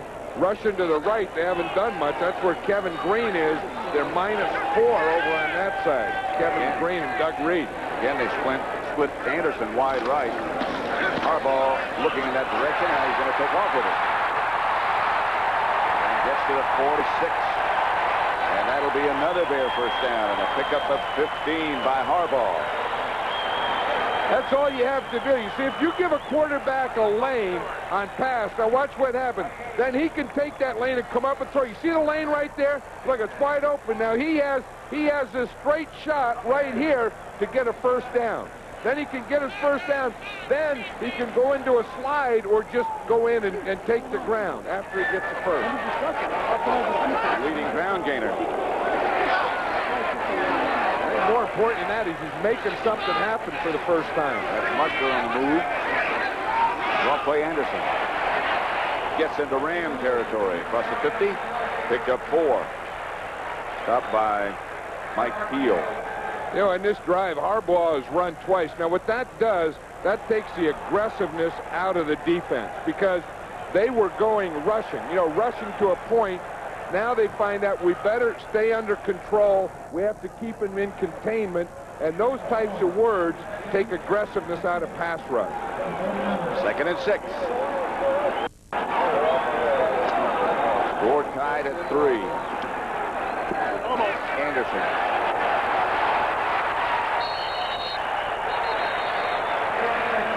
Out of bounds by Michael Stewart, but he picked up 5. That Michael Stewart's a good tackler. He's a good hitter, and as we said earlier, John Robinson says he would like to have him in there when they run, and he'd like to have Newman in there when they pass because this guy, he said he is so aggressive. The first sniff he gets at the run, he is going to be up in their backfield. That's good when they run, but it's bad when they fake the run and throw one. 3rd and 1. Ram 45. They mishandle the snap and they won't get the first down. Lost a yard. Alvin Wright made sure that Harbaugh stayed down. Yeah, those are things that drive a coach crazy, but it looks like Wright was right up there, the nose tackle. He was right up there on the ball, and he really got off with that snap. I think he caused some of that. Watch right here. Watch the jump that he gets as that ball snaps. It starts to move, and he started, and I think that maybe Hilgenberg didn't get the ball all the way up there. Leroy Irvin back with Henry Ellard for the Ram. Buford to punt it for the Bears. 4th down and about 4. Let it go. Goes out of bounds inside the 10. Got a really good bounce for Buford and the Bears. 37-yard punt that they'll mark at about the 7.5-yard line. 3-3 with 10:58 left in the 3rd quarter.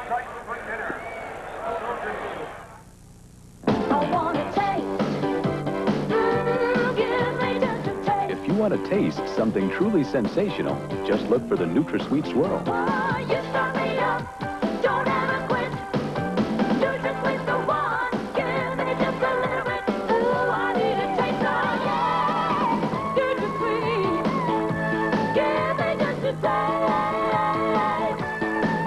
NutraSweet, why so many things taste so good. Once upon a time, there was a guy named Goldilocks who was thirsting for refreshment. But this one, and this one. So then he moved to Diet Coke, and it was just right. The real cola taste you can drink more of because it's just 1 calorie. Hey, somebody's been drinking our Diet Coke. Yeah. And there he is.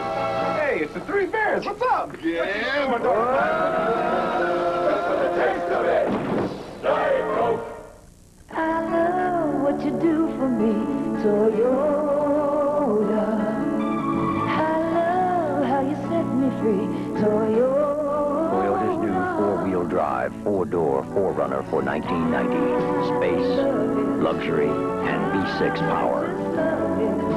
Where you go is your concern. Getting you back is ours. Let's watch that fumble again. That was a big play for the Rams. It looked like it hit the bottom of Harbaugh's hand. But look at the job that Wright does on Hilgenberg, the nose tackle. He collapses him. The ball flies out, and that put the Bears in the position that they had. Hey, listen, John. The crowd's come to life. Yeah, for the defense, though. Greg Bell is the running back, and he gets the carry out to about the 11. Perry and Dent made the stop. Don't forget number 4, ranked Nebraska, at number 3 ranked Colorado next week here on CBS. That's what happened to the two yesterday. And with the loss of Miami to Florida State, without doubt, both of those teams will move up in the rankings next week. Yeah, I came across the country this past week from the Bay Area in San Francisco out here to Chicago. And in that area, Chicago, Colorado, Nebraska, that's all they're talking about a week ago already. McGee. That should be almost enough for a first down as he went out of bounds at about the 19-yard line, a gain of 8. You hit both of those states, didn't you? Oh, I know it, yeah. You go through there, and I think the best college fans, the best football fans, college football that I see are in Nebraska. The whole state, everyone is a Nebraska fan. And I think this year they're worried about Colorado. What was the name of that town that I talked to you from Friday? That was, Nebraska? yeah, I was in, on Friday I was at the borderline between Nevada and Utah. Wendover, Nevada. All right.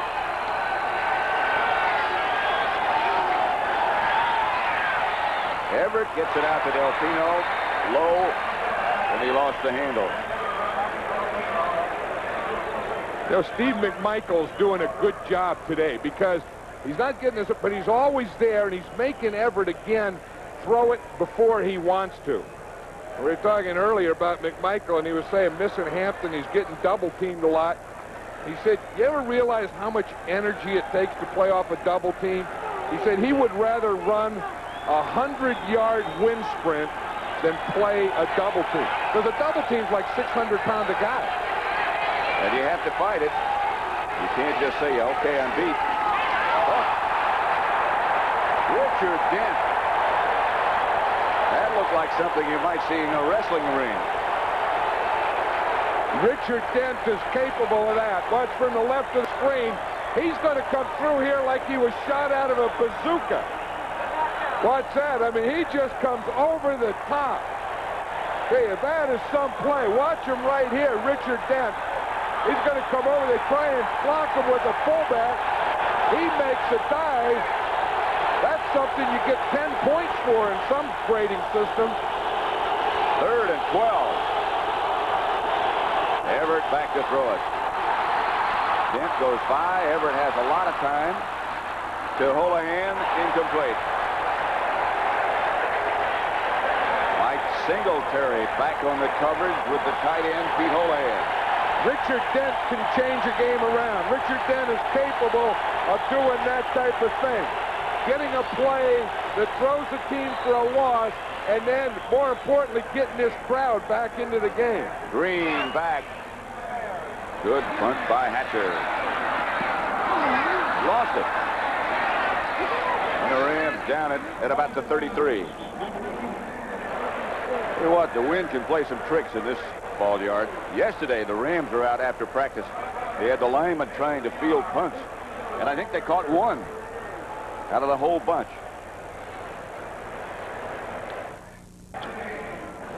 I think watching Richard Dent on that play again is worth it here in the clicker.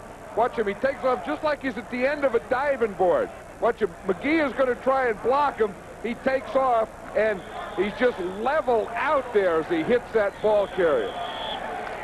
That is some football play. And it had to shock Greg Bell. Here's a guy, got a blocker in front of me. I'm looking to see where the hole is, and here comes a missile at me. Flying about eye level, he was coming at him. Gentry in motion. Harbaugh goes back to throw it. Thornton has Green with him.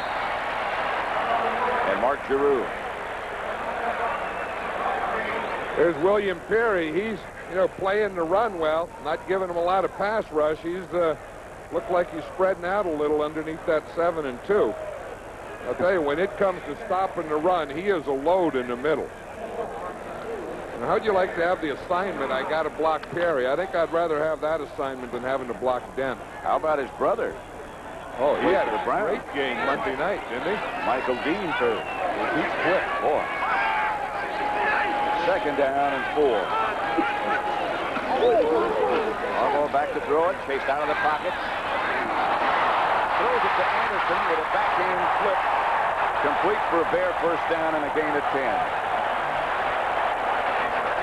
Harbaugh has reminded me more and more of Jim McMahon.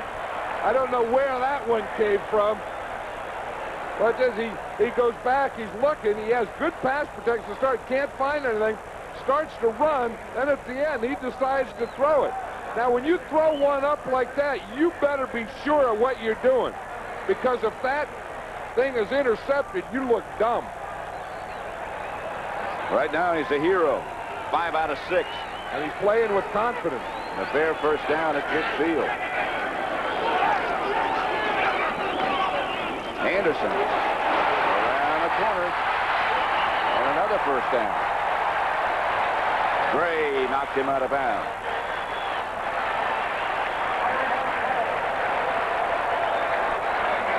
Soldier Field in Chicago, the home of the Bears.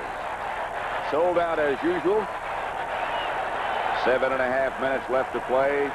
Both teams have field goals, and that's it. 3-3 with 7.5 minutes left in the third quarter. Neither team able to generate much on offense, although right now the Bears are moving it perhaps certainly as exciting this drive has been as anything that's happened all day. First down.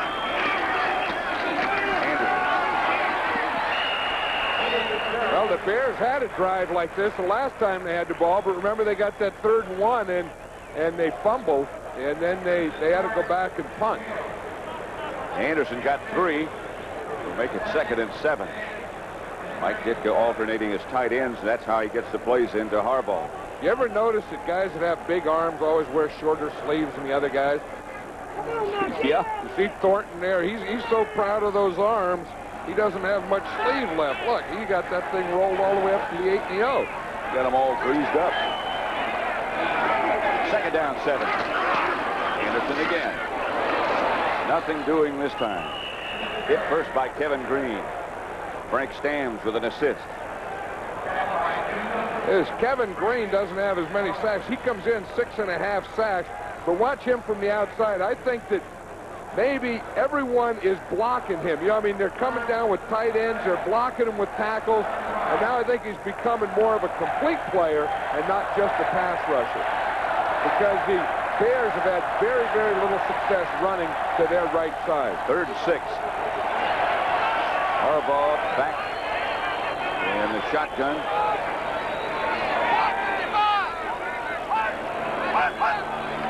Comes the Ram blitz. He had a man open. Wendell Davis had broken free, and Harbaugh just didn't have time. You know, it happened. Wendell Davis broke free in the secondary, but 3 guys, 3 Rams, break free on the pass rush. That is almost a face mask there. You see Davis break through, but Harbaugh just couldn't get anything on that ball because on the other end they had a jailbreak. Buford back to punt again. This one will go into the end zone. Get it, get it. 35-yard kick, and they'll bring it back to the 20, where the Rams will take over and try to manufacture something on offense, which neither team has been able to do so far this afternoon.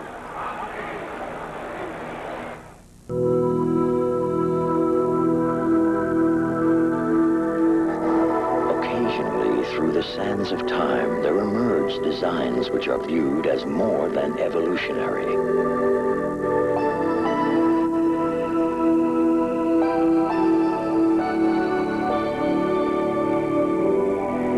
Introducing the revolutionary 1990 Toyota Celica.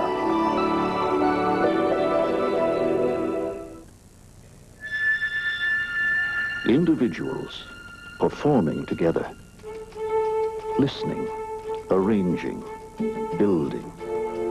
At Northwest, our performance is helping you do business, getting you wherever you need to go on time, creating new ways to make things work for you, because our job is helping you do yours. Teams in hot pursuit of the national championship. 4th-ranked Nebraska, 3rd-ranked Colorado. The Big 8 Battle of the Year next Saturday on CBS Sports. Johnny Rowland talking with Jim Harbaugh. And Ditka had a few words, too, with his wide receiving core. Well, you know, that's the time that you always meet out there with the team, right when they come off the field. And you see Ditka's in there giving instructions to his offense. Then over on the other side, see, they're talking about defense. You talked about what just happened and then what's going to happen. Everett to Del Pino. He breaks the tackle. There's a flag on the play. Could have been close to a face mask, but right now, I beg your pardon, we're not going. I was going to send you back to Musburger in New York, but we're going to stay with Summerall and Madden at Soldier Field. Del Pino got enough for a first down, a pickup of 20 yards.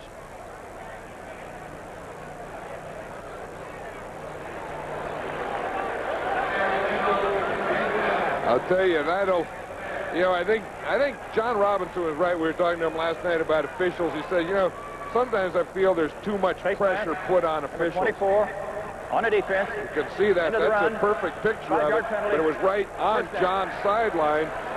So he saw it. Then it's funny, when you get a call on your side, you can have a little smile, and when it goes against you, you always get a little paranoia seeps in.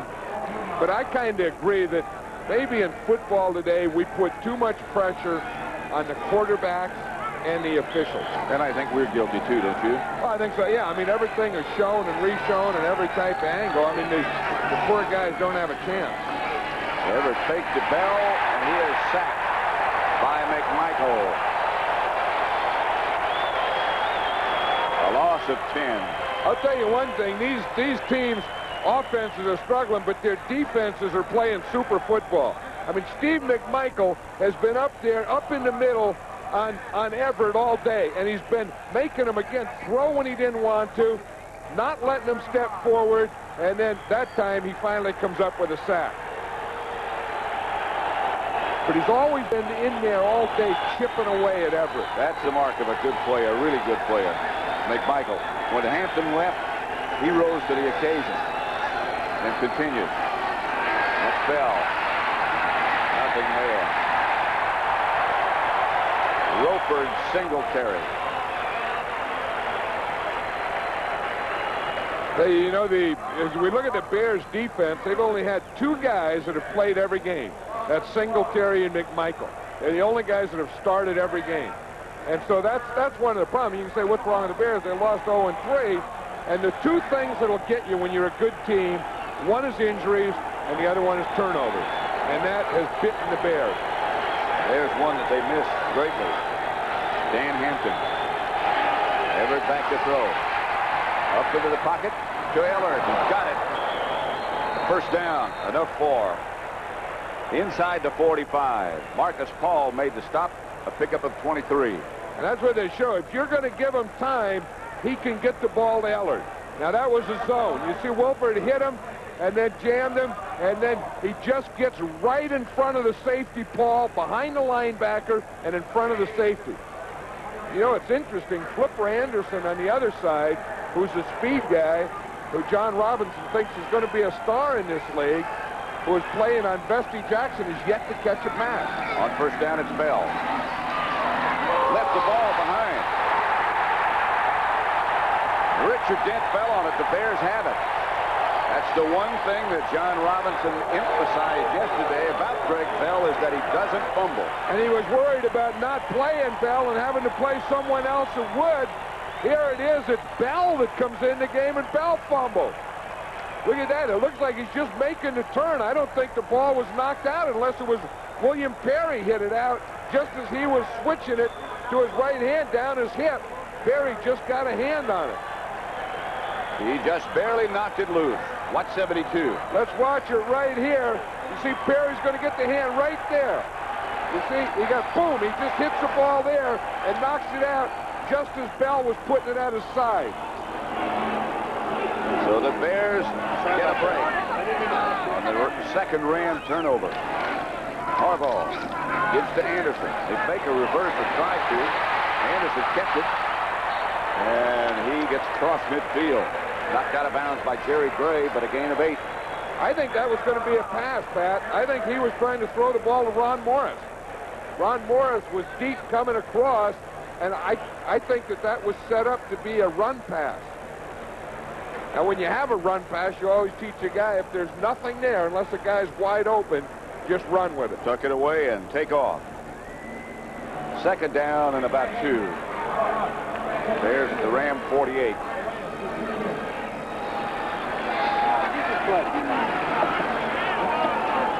Morris wide left and McKinnon to the right.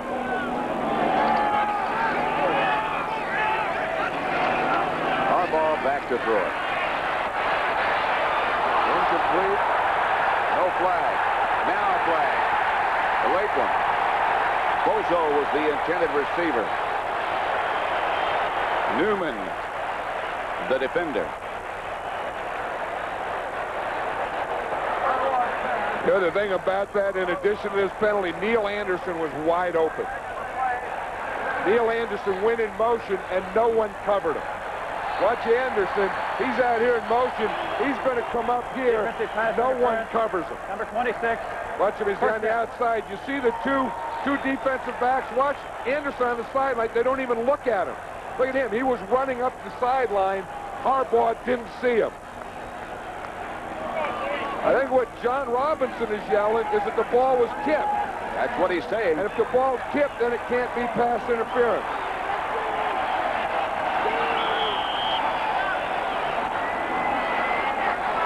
Said he got his hand in there.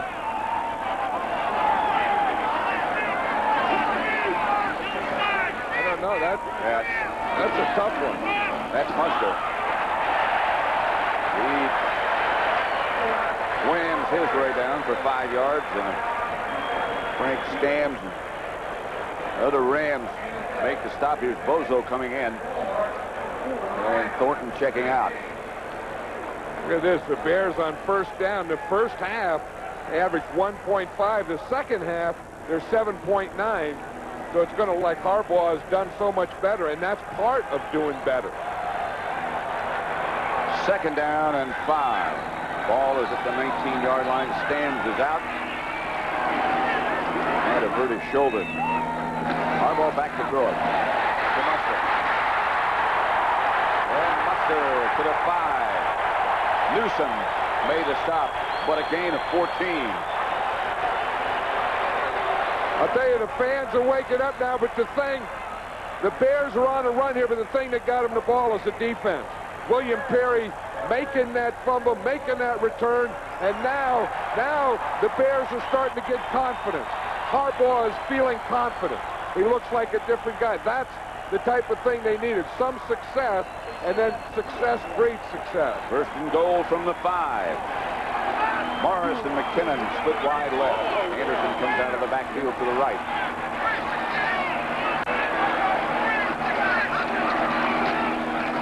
That's Munster. To about the 3. Well, Pat, Mike Ditka told us yesterday that he's going to run some traps to Munster up the middle. As I said, in the background is Greg Landry, who was the offensive coordinator. Mike Ditka has taken over this game. I think when he put in Harbaugh, he said, in addition to doing that, he's also going to call the plays. Greg Landry doesn't look like he has that chart out in front of him anymore. No.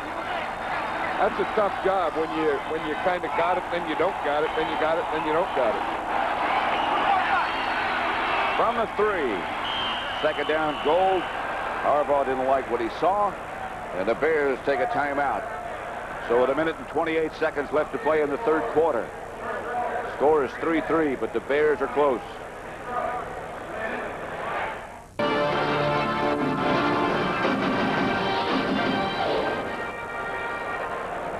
Check your local listings for what's coming up next here on CBS. The Eagles at Denver. 49ers play the New York Jets. Washington at the Los Angeles Raiders. But again, check your local listings for a game in your area. We're in Chicago at Soldier Field.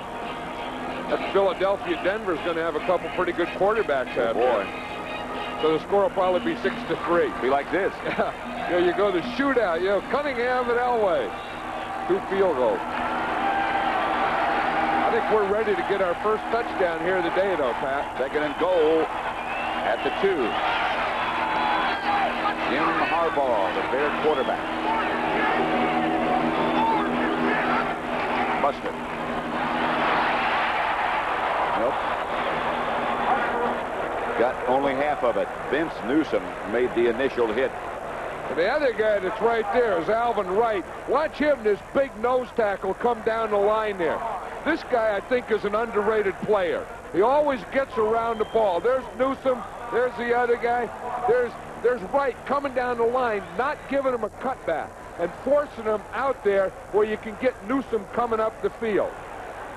I think this Wright has played a heck of a game. I think he played well last week, too.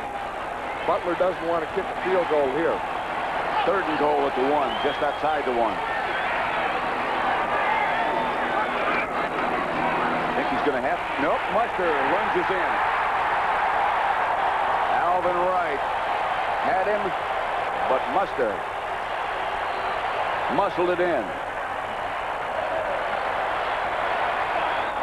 Brad Muster is finally starting to run like a fullback. I think the Bears waited 1.5 years for that. There where you go and you take that first hit and it's not there, boom, you make that second effort. Butler for the extra point with Tomczak holding.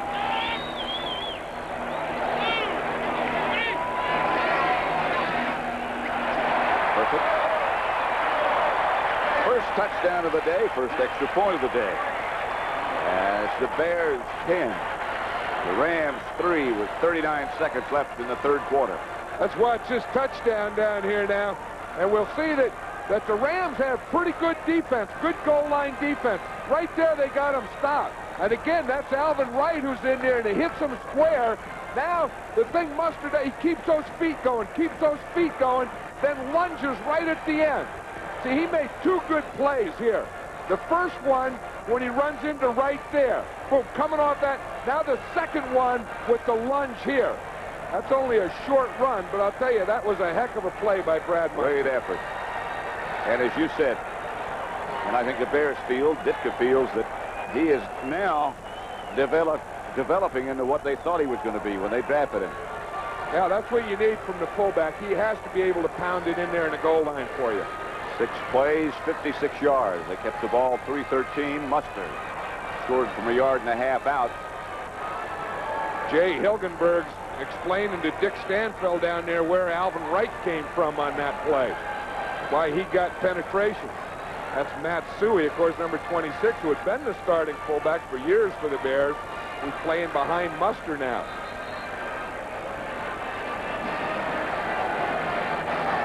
.39 seconds left to play third quarter. The Bears 10, the Rams 3. I think the thing that this is going to do is bring out the Rams passing game now, and the thing that everyone's afraid of. Butler to run Brown at the 4. You know, of course, at his speed, but the Bears do a good job. Get down in a hurry. John Shannon is down to make the stop. Doubleheader game number 2 coming up. After we're through here, the Eagles against the Denver Broncos, the 49ers against the Jets, the Redskins and the Raiders, the Coliseum in Los Angeles.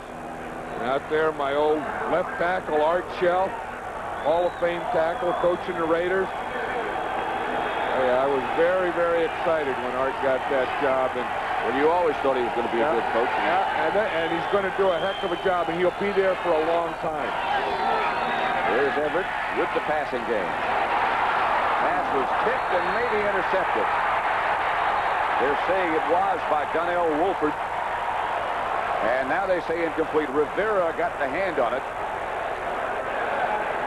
I think the thing is, Wolford does come up with it. Rivera tips the ball up there. Watch Wolford come in, and the ball hit the ground. Yep. Tell you, it looked like a heck of an interception there. The good thing that the Bear bench did is they all started celebrating, trying to talk that official into it. He wouldn't buy it. I'm still surprised that the Rams haven't gotten the ball to Flipper Anderson. I am too. 2nd and 10. Holohan is the move man. This is Greg Bell. Over the right side, he got a couple. But they need more than that. Bring up 3rd and 8. Of course, that score by the Bears, remember, started off, though, with this Bear defense. And it was William Perry knocking that ball out of Greg Bell's hands. Well, that's the end of the 3rd quarter with the score, the Bears 10, the Rams 3, and we now pause for a word from your local station. This is CBS. The Bears lead the Rams 10-3. They had 71 yards rushing in the 3rd quarter. The Rams had 2. A big part of that has to go to this Bear defense. It was playing excellent. Everett back to throw, a blitz coming. He doesn't have any time. Everett down. The Rams didn't pick up the Bear blitz. Well, you know, that happened to the Rams last week. New Orleans started blitzing them. They didn't pick it up. As John Robinson said, and Everett said he's going to get a heavy dose of it until he makes a big play against the blitz and get him out of it. Hatcher back to punt. Green back deep for the Bears.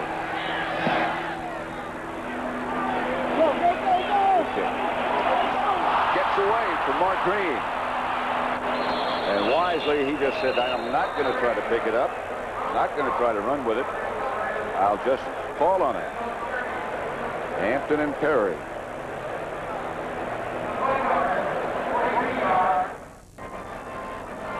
Rams have committed 2 turnovers, which led to the only touchdown of the game, that Greg Bell fumble. Jim Harbaugh is the quarterback, replacing Mike Tomczak. And the Rams only had 2 yards rushing in the 3rd quarter. John, I knew the defenses were good, but I didn't think this good.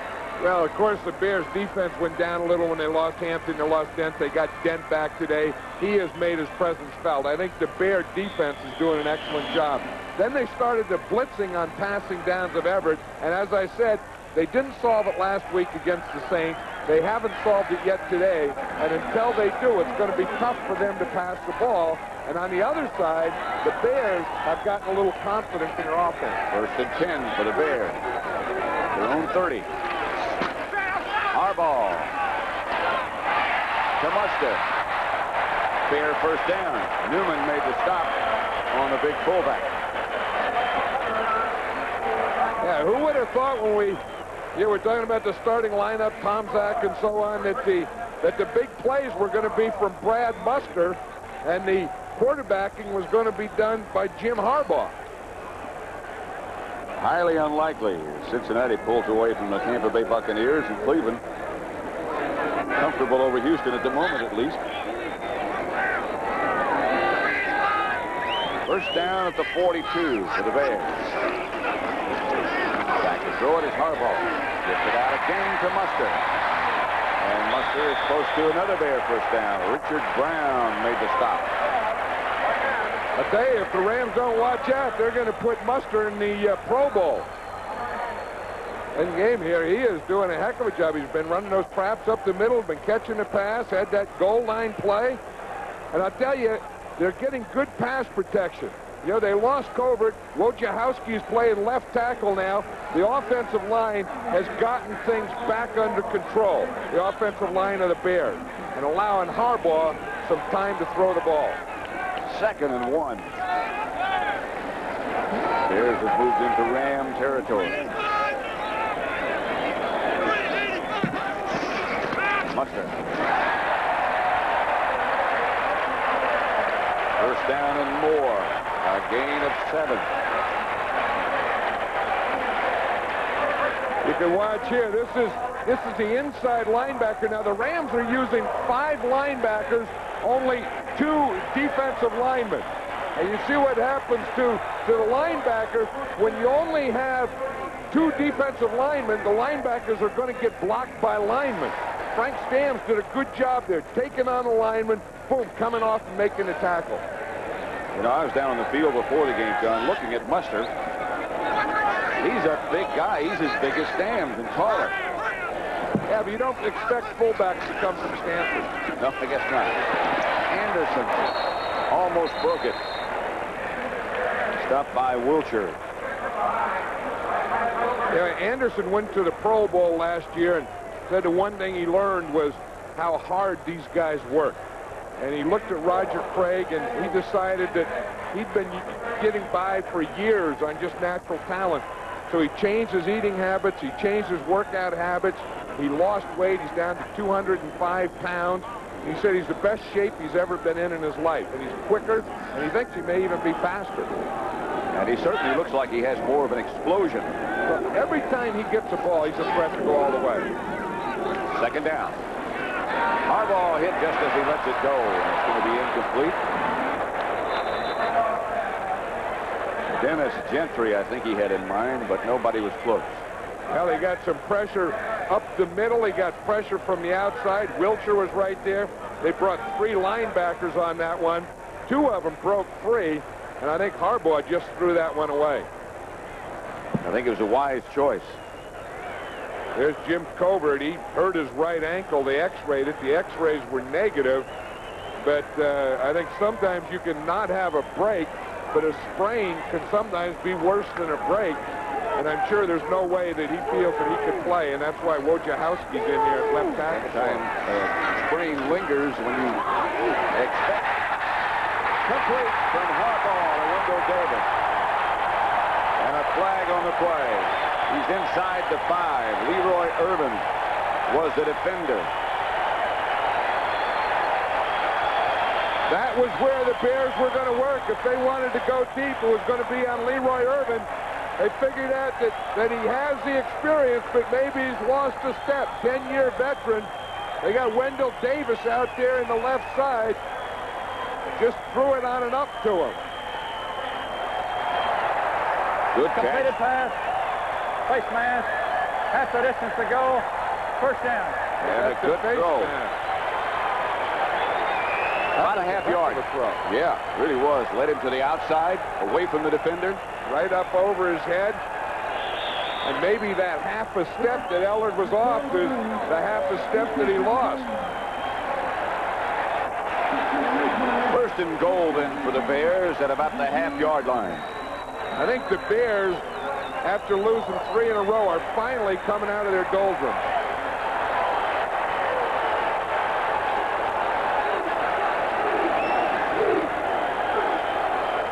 Whatever the discussion was After about. further review, play stand, first down. As they called it, I don't know why they reviewed it.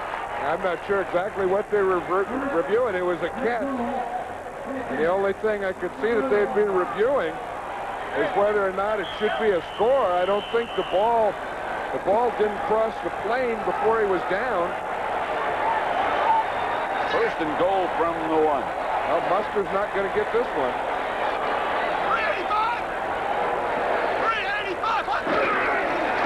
Harbaugh does it himself.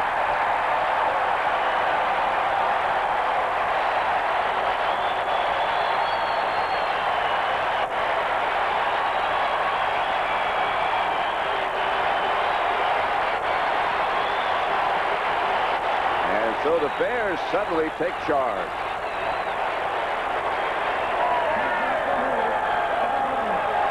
Butler will try for the extra point with Tomczak holding.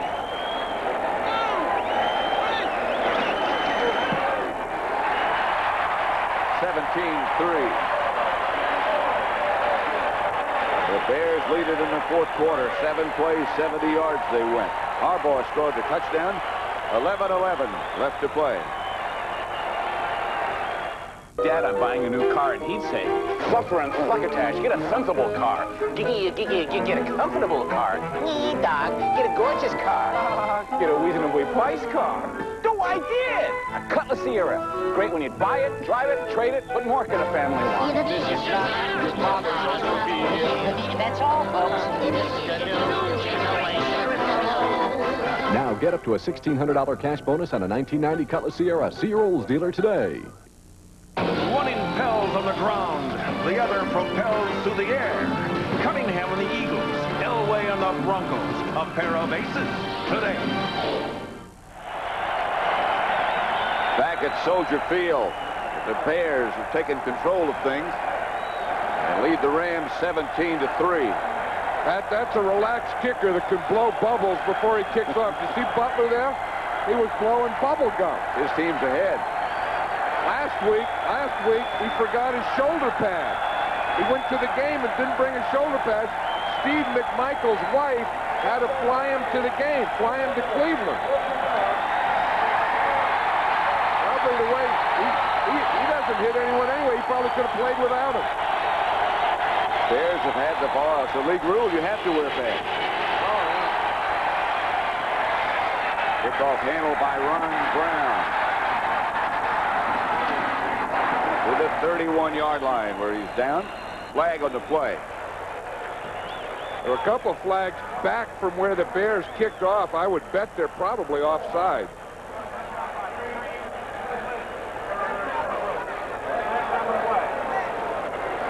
That last scoring drive by the Bears, 7 plays, 70 yards. They kept it 3:35. Harbaugh scored. The key play was this one. Now, this is the big pass. You watch Harbaugh. He's going to throw to Wendell Davis out here to the left. Now, right now, Wendell Davis, right there, he has the step. He has the step, and then he just takes it, makes a perfect catch. The ball's thrown up over his shoulder to the outside. Here's Everett back to throw it quickly. Incomplete, intended for Anderson. Everett's had to throw just about everything backing up. And I think a lot of that is the rush. You know, a lot of times we talk about the efficiency of the rush by the number of sacks or even knockdowns, but sometimes it's just being there where he can't step up and throw the way he wants to. The offense in the second half and how the Bears have dominated things, both in yards and time of possession. Everett to Henry Ellard. That's a catch. Yeah, again, he got that one off Ellard, but again, he threw when he didn't want to. I mean, they are knocking the heck out of Jim Everett. Watch the rush here. Dent's coming from the outside, and you see he has to get rid of the ball. He has a guy coming from his backside, a guy coming up the middle.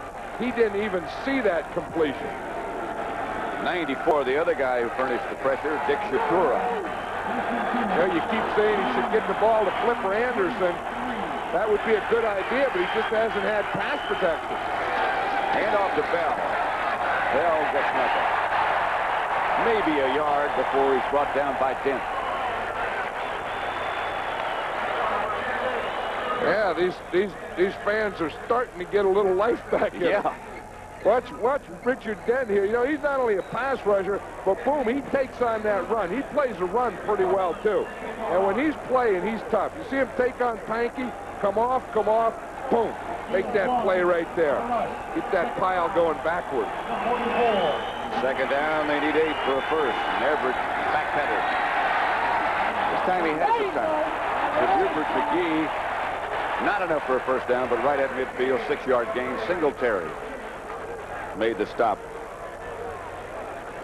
Let's watch the Fridge in here in the pass rush. Again, he plays the run excellent.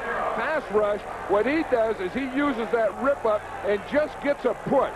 You see, he's not going to get the sacks, but he's going to get his guard, in that case was Tom Newberry, and just push him back towards the quarterback.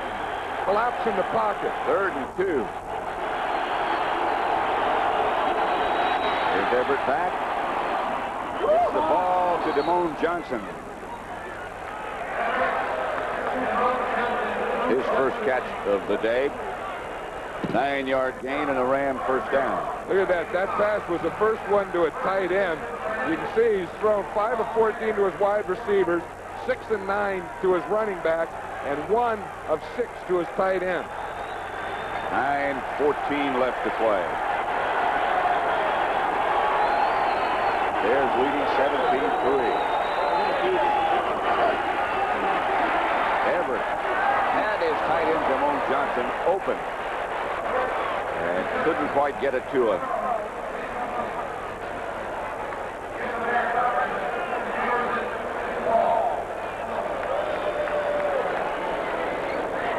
Green Bay still leading Detroit 20-13. Fourth quarter they are. Cincinnati now blowing out the Buccaneers. Cleveland over Houston. Pittsburgh beating Kansas City. Buffalo in the fourth quarter over Miami. New Orleans 13-10 over the Falcons. Dallas still without a win and doesn't look like they'll get one today. Second down. Cleveland Gary. Close to a first down. Stopped by Singletary. This is a guy that John Robinson thinks is going to be a pretty good player for him, Cleveland Gary. He said he's going to be the next tailback on this team. The guy has a great center of gravity. He's 6 foot, 226 pounds, kind of has a long waist, you know, and he's short-legged. And those are good runners. You don't see many great long-legged runners for some reason. I can't think of any. No. There's Calvin Hill. Remember Calvin Hill? He was a long-legged runner, but there's not a lot of them. Third and short. Everett. Deep for Anderson. Incomplete. Again, the pressure, this time from Mcmichael and William Perry. And again, that's the type of pressure it's going to be right here. Those two guys coming straight up the middle. No one blocked Perry. He ought to give pressure. Mcmichael's going for him. Mcmichael's going for that leg. Perry both going for the bottom of Everett. I'll tell you, by going down there, what that does is it doesn't let the guy step up. And that's the problem Jim Everett's been having all day, is not being able to step up. It has not been a good day for him. 12 out of 31. One interception. That's Bell on fourth down to get the first.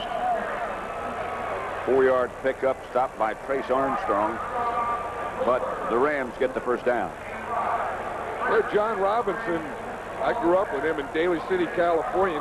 That's where he grew up. He's kind of been a California guy, but he was born here in Chicago. Right. In fact, he was telling me he walked out in the stadium yesterday, and he remembered his dad used to work for the Parks Department here in Chicago, and remember his dad got him tickets to the college All-Star game. Right. But that was one of his first thrills in life. Here's Everett back to throw. In the direction of Buford McGee, but again, he had that throw before he was ready.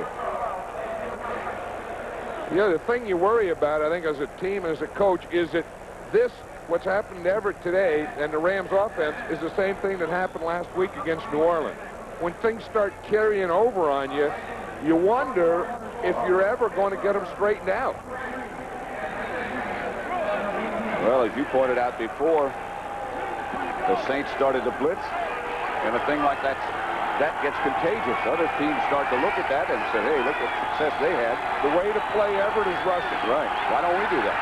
Up in the pocket is Everett. Incomplete. Ellard was inside the 5. Marcus Paul was the defender, along with Duerson. Just knocked away, just at the last instant.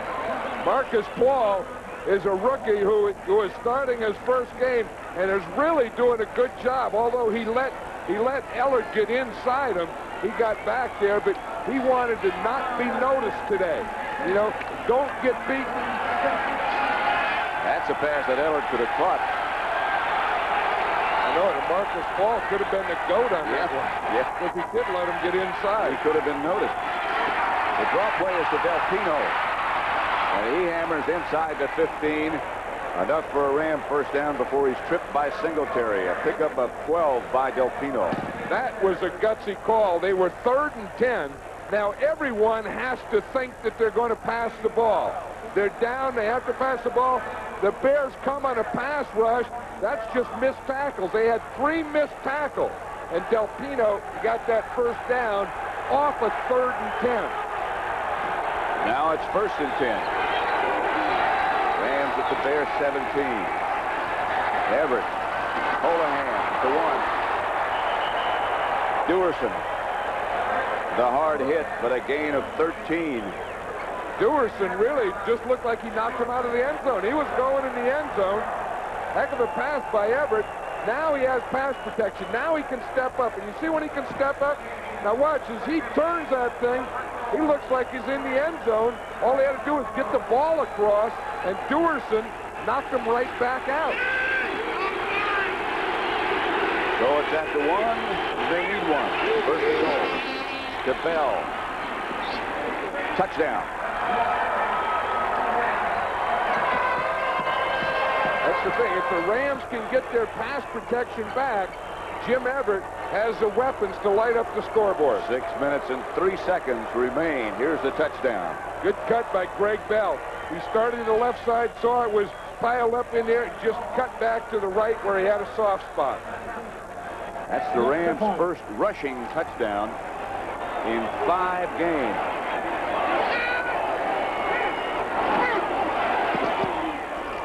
The point by Langsford is good. With Holohan holding. So with 6:03 left to play, the Rams creep closer, but the Bears still lead at 17-10. Working to be the best they can be. Teammates, sponsored by the U.S. Army. Success for the Los Angeles Rams starts with Jim Everett and Henry Ellard. Perhaps the most potent passing combination in the NFL, their uncanny knack for breaking the big play opens up the entire Los Angeles offense and sets the stage for victory. Ellard and Everett, they've moved into the ranks of the NFL's elite and helped establish the Los Angeles Rams as the best they can be. She can't remember. Did she kill? Love? Betray her family? Donna Mills, Greg Evigan. The Lady Forgets, tonight. 14 plays, 68 yards for the Rams. Greg Bell got the touchdown with a 1-yard run, but this was the key play, John. Well, I think it was a big play. Robert Del Pino running a draw, breaking a couple tackles, and I think it was a gutsy call by the coaching staff because 3rd and 10, you know they had a pass, and instead of going to the obvious play, they had the guts to call a draw, try and catch him off guard, and it worked. And of course, as a result of that, that got him back in the game. So Dale Hatcher set to kick it off. A lot of time left, 6 minutes, 3 seconds. Dennis Gentry and Thomas Sanders back deep for the Bears now. How come that happens so often, Pat? You're an old kicker. They put the ball up there, and just before they're ready, the ball falls off the tee. Well, they try to get it so straight up. Sometimes it just gets out of balance. Oh, that thing has to balance up there, yeah. I see.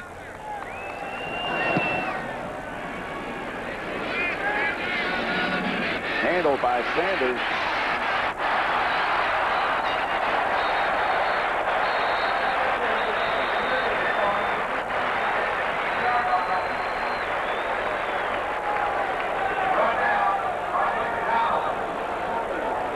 Mike Ditka with some final thoughts for his quarterback, Jim Harbaugh. Greg Landry, not part of the conversation at the moment. As you said, John, Mike Ditka appears to have just taken over the game along with his quarterback, Jim Harbaugh. Yeah, I think he put Tomczak on the back burner and propped up Harbaugh in there and decided that he would call most of the plays. First down, Bears. He's got a lot of folks up front. Fake reverse again, and this is Anderson. Did he take it down? Yeah, he did scramble around for a couple, stopped by Newsom. You know, made a heck of a play then is Wilcher. That's what you call second effort, or whatever that is. But watch 54. He's right here. Now he's going to go down and miss, then he's going to come back up. Now watch him right there. Takes on a block, works out the block, springs out the play. Now he goes to make the commitment. He's going to miss him there. Now he's going to bounce back up. Instead of staying there, watch him bounce back up, and come in and make the tackle from behind. That is second effort. It's second down. And they need 8. Harbaugh goes back to throw it. And he's going to air it out to McKinnon. Got it.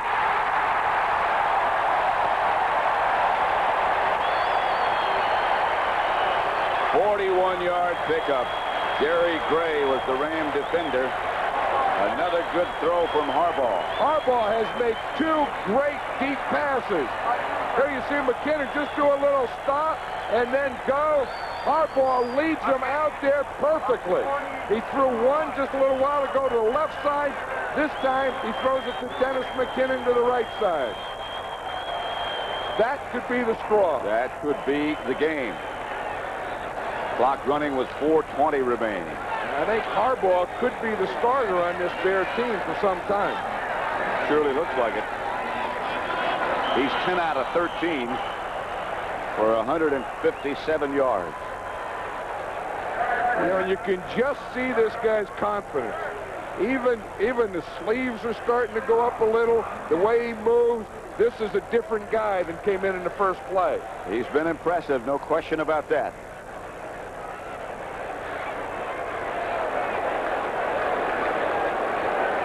Mike Ditka, in conversation with his quarterback, Jim Harbaugh, who's another big guy, 6'3", 210, and the man he replaced, Mike Tomczak. I think Tomczak was pressing a little and, you know, was trying to do some things and make up for that. And it's tough to play quarterback that way. And had some tough things happen to him. He completed a couple, and there were penalties, and things just weren't going. I mean, the Bear offense was out of sync, and I think that Mike Ditka did the right thing. I think that you have to do something. You just can't let it stay out of sync. Well, a lot of the blame, I think, locally, as it usually does, go to the quarterback. After they lost to Cleveland, a lot of people blamed Tomczak. Ditka said he took a look and said, hey, he didn't do anything to lose the job. There's Harbaugh down by Wilshire. Loss of 4. You know, the Rams don't have a lot of defensive linemen, but they have Kevin Green coming from the left side, Wilshire coming from the right side. And you see what happened. Mark Bortz, a guard, tried to get out there to block him, and he could just get 2 hands on him, but he couldn't get Wilshire blocked. 2nd and 14. Wilshire has 5 tackles, including that one right there for the day. Anderson split wide to the right.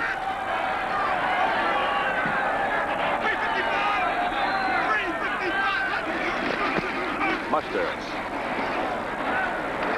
Straight ahead, stopped by Doug Reed. Don't forget again, next Saturday at 2:30 Eastern Time, number 4 Nebraska against number 3 Colorado. And again, with the Miami loss to Florida State last night, both of those teams, in all likelihood, would move up in the rankings behind Notre Dame.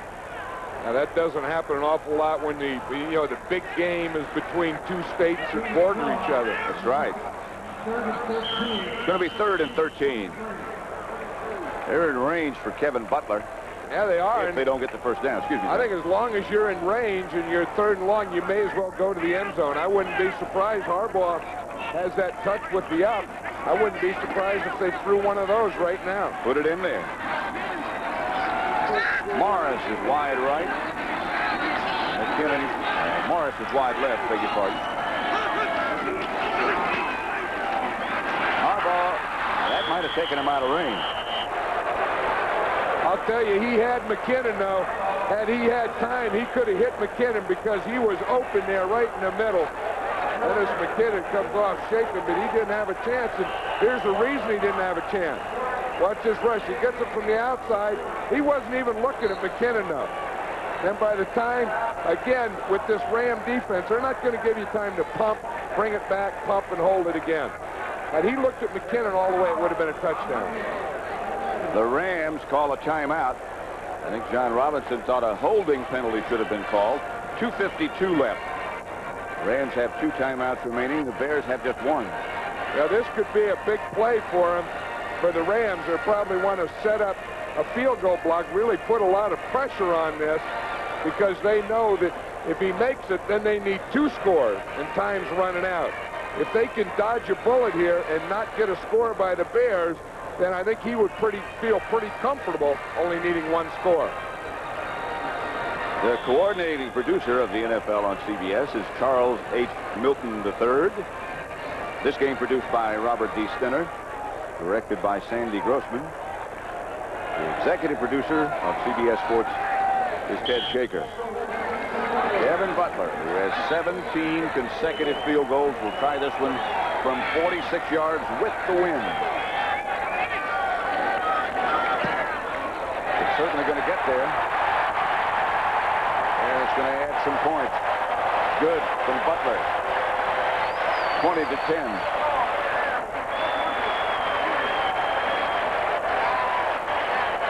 There is a determined man. You usually see that look in some linebacker or something. Butler hit that one, and it put a little air back into Mike Ditka, too.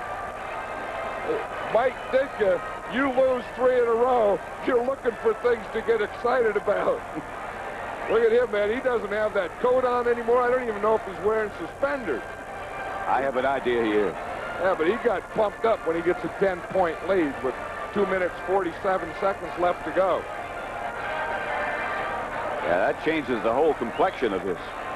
Now, that takes the Rams out of being able to tie with a score to now needing 2 scores. 2:47 left to play. Rams with 2 timeouts left. The Bears with 1. 6 plays they went. The big play was the one from Harbaugh to McKinnon. That got him in range. Well, Harbaugh got one on both the Ram corners. The first one was on Leroy Irvin. The second one was on Jerry Gray. Of course, and that resulted in 10 points. The one on Irvin was a touchdown later, and the one on Gray just resulted in that field goal. So Butler set to kick it off now. Ron Brown and Robert Del Pino back deep. Line drive kickoff. Mishandled momentarily by Brown, but he got it back. And he meets a host of Bears led by Maurice Douglas. 6 plays, 35 yards. Butler capped it off with a 46-yard field goal. Coming up next, Philadelphia at Denver. The 49ers against the Jets and the Redskins and the Raiders. Check your local listing for what you'll be seeing. 1st and 10 Rams at their own 19. They've lost 2 in a row. The Bears had lost 3 in a row. 20-10. Bears lead it. Everett out of the pocket and down by Richard Dent. You know, you could just tell when we were talking to Richard Dent yesterday that sitting on the sideline on Monday night, I think, drove him crazy. And I think he took that motivation and just brought it here today. Pass is intercepted by Donnell Wolford, intended for Henry Ellert. And that should just about wrap it up for the Bears. I tell you, the Bear coaching staff made some good decisions today. One of them was putting Wolford on Ellert. The other one was changing quarterback. Watch him right here. There's 21 Wolford. He's up there. He's only a rookie, but he's taking on Ellert, who had 46 catches coming into the game. He's taking him on. He's playing him man-to-man, but he has help deep. And because he has help deep, he knows that he can play underneath him a little. And because he can play underneath him a little, he can take that interception angle. That's the 3rd turnover by the Rams. The Bears have none. That usually will tell you the story.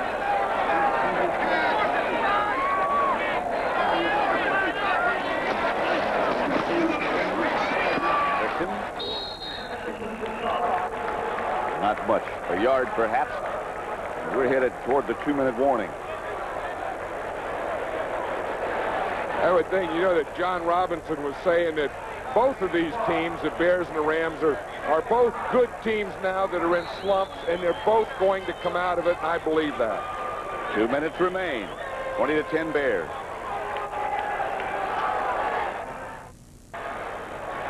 Tonight on CBS begins with 60 Minutes.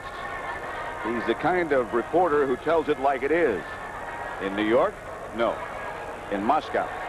That's not easy. Following 60 Minutes are murders, she wrote. And the CBS Sunday movie, The Lady Forgets. That's all tonight on CBS.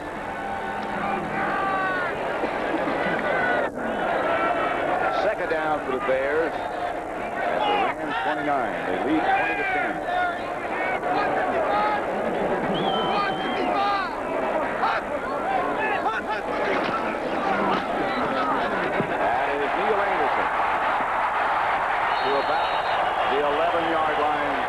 bounds by Newsom. A 17-yard pickup.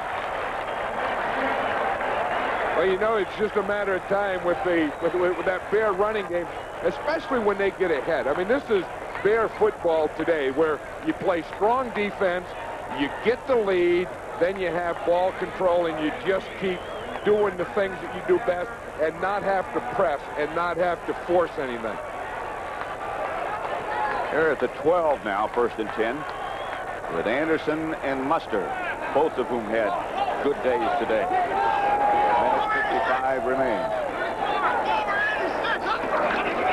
Anderson again. To about the 6.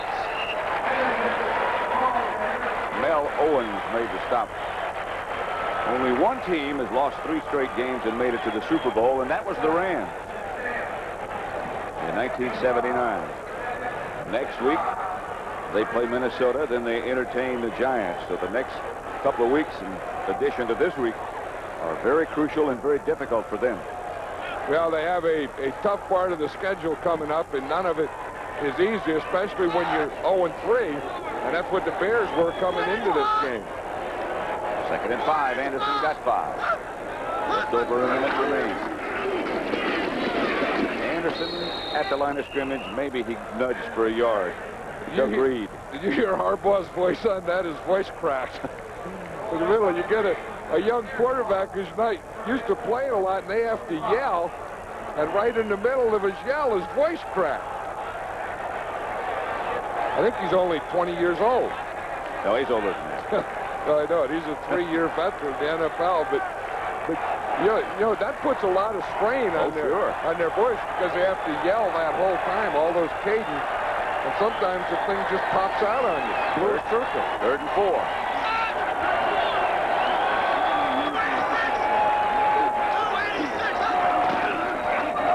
Anderson, no place to go. Stopped at the line of scrimmage. Will bring up a 4th down. This telecast is presented by the authority of the National Football League and is intended for the private use of our audience. Any rebroadcast or other use of this telecast without the express written consent of the Chicago Bears and the National Football League is prohibited. They're just going to let it run out, and that'll be the final.